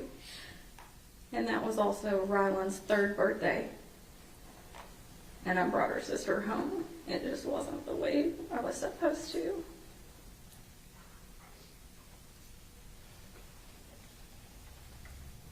How'd you go about talking to little sister about what happened to her big sister? I didn't know how to tell her, and I didn't think I was strong enough to tell her. So I lied to her for a long time. I would tell her that she was just staying with her daddy for a little bit longer. And when she asked to FaceTime her or to call her, I would tell her that she was at school, or she was sleeping, or she was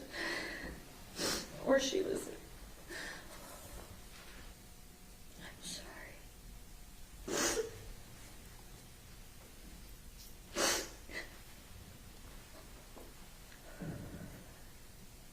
I would lie to her. Until about a year ago, she didn't know the whole truth. And, but I didn't tell her that Athena was dead and that she had been killed until Athena's, or what should have been Athena's 8th birthday.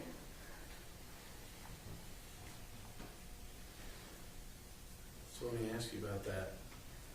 Today, how old would Athena be today? She would be 10. And if I remember correctly, she has a birthday upcoming, isn't that right? Yes, sir. When would she turn 11? May 23rd. 2026. Yes, sir. She'll be a 4th grader. Is that right? She would be a 4th grader. She'd be getting ready to go into her 5th grade year.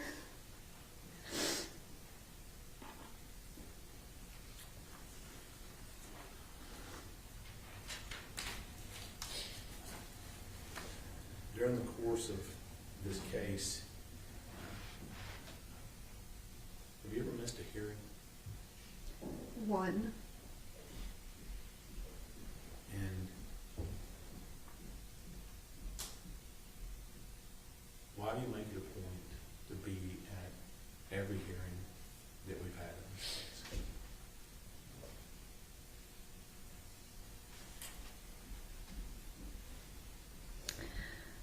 because I had to cover up handprint bruises around my daughter's neck. And because she no longer has a voice. And I want people to know that she's not just some story. She's not just some number. She's not just some picture you see in a headline. She was loved. She is loved. And she is missed. And she was real. And she had a life. And she wanted to live. And no one can take that from her. Not a single person can take that from her. And I will be her face, and I will be her voice, and I will make sure that every person in this world knows that she was loved and that she wanted to live.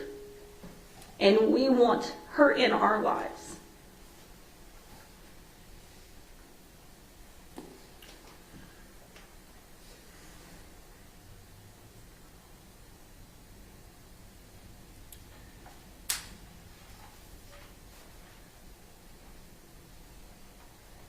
You've been getting evidence, information about this case since the beginning. Yes. And you've been sitting here and you've heard most all the evidence in this case. Yes. But in the very beginning, what kinds of things were you being given? What kind of information were you being given in the beginning? I read Tanner Horner's arrest affidavit where he said he hit her with a truck and he panicked. So he attempted to break her neck and then it didn't work. So he strangled her.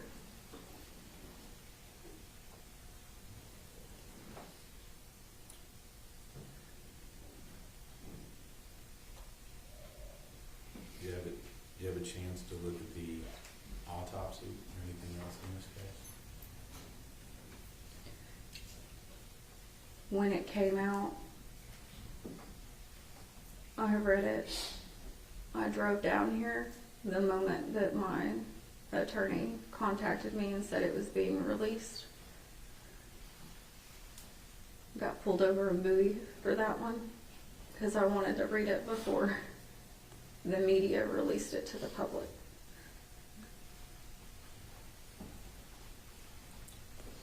Now, if I remember correctly, you've got a little bit of medical training and knowledge, don't you? Yes, sir. What stood out to you when you read that information?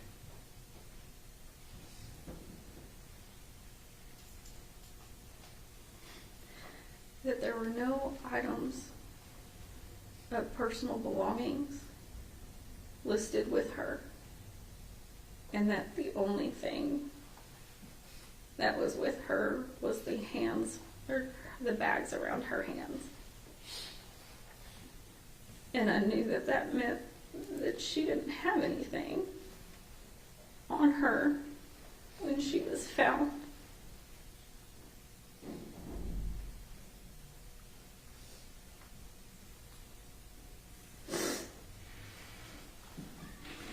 And how far along into this process was that?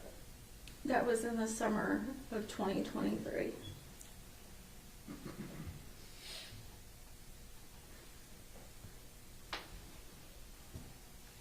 And I'm just going to ask you, how did you react to getting that information in the summer of 2023? I didn't want to believe it. I told myself that I was wrong. I told myself that y'all just do stuff different down here in Texas. And because I'd rather be wrong about that than be right.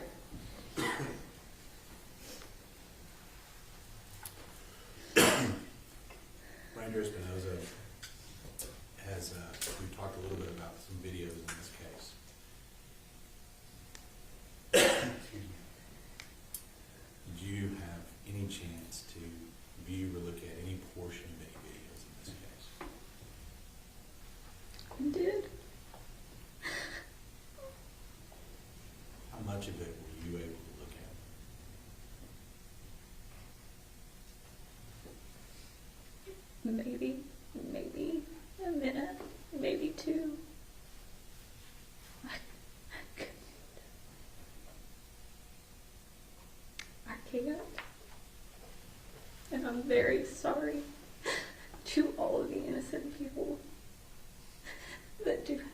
watch that. I am so sorry. I'm sorry to you, and I'm sorry to y'all too. Because none of us, not Athena, not me, not anyone in this room, besides Tanner Horner, asked for what's on that video. And Athena definitely didn't. I really am sorry.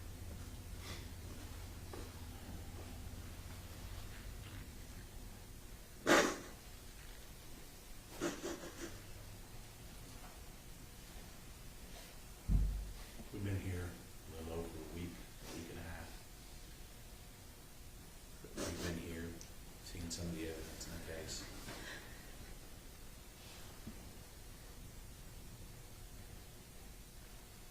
What is it that sticks out to you? What do you want to know? I know it sounds stupid, and I know it sounds selfish. I know he will never tell the truth. But I want to know where my daughter's shirt is. I want to know everything, but he won't tell me that. And I highly doubt that he cared enough to pay attention to when my daughter took her last breath. Because I brought her into this world, James. And I know when she took her first, I was there for that. I was there when she took her first steps and said her first word. But I wasn't there when she took her last. So I want to know where her shirt is. Because maybe he could give me that much grace. I've got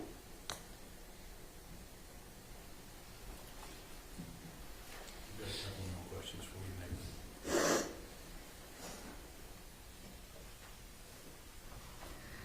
Athena stood in your life, didn't she?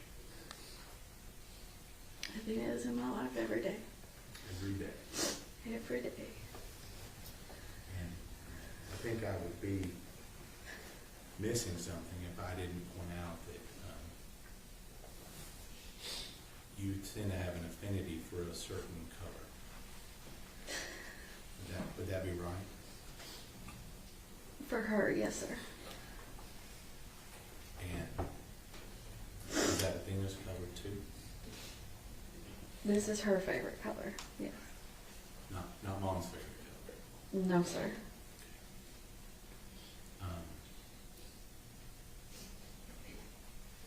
You keep her both?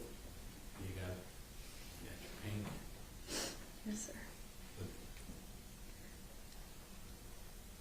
do you talk to Athena sometimes? I talk to her every day. What do you say to her when you talk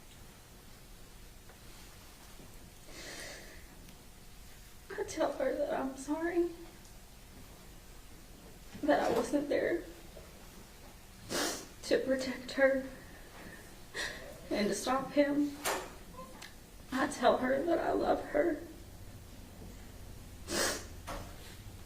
And I talk to her about Rye and what she's doing in life and how much she loves and misses her.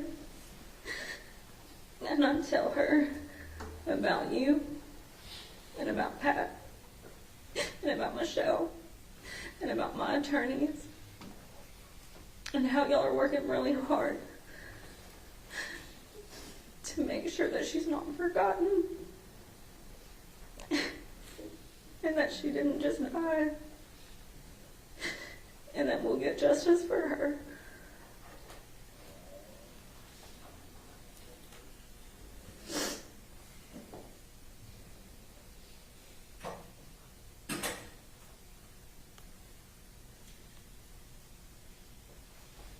We hear people say that if they just had a few more minutes to talk to somebody that they no longer have. You heard that before? I've thought about it a lot.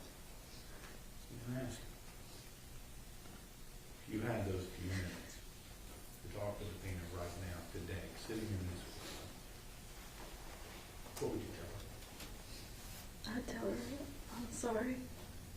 And I would tell her how much she means to me and her daddy and to her sisters, and how much she is loved and how much we want her. And just, I'm sorry. I'm sorry I am that I didn't protect her.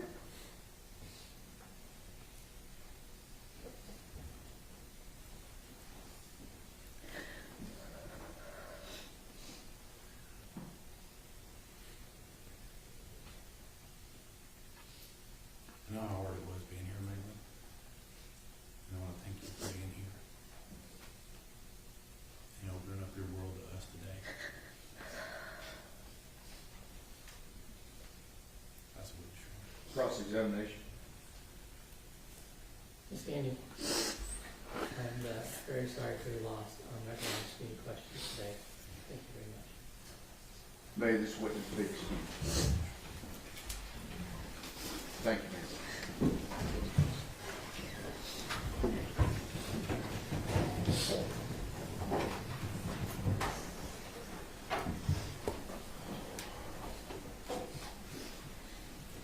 Okay, we're done for the day. We'll start back up at 9 o'clock. Okay, see you tomorrow.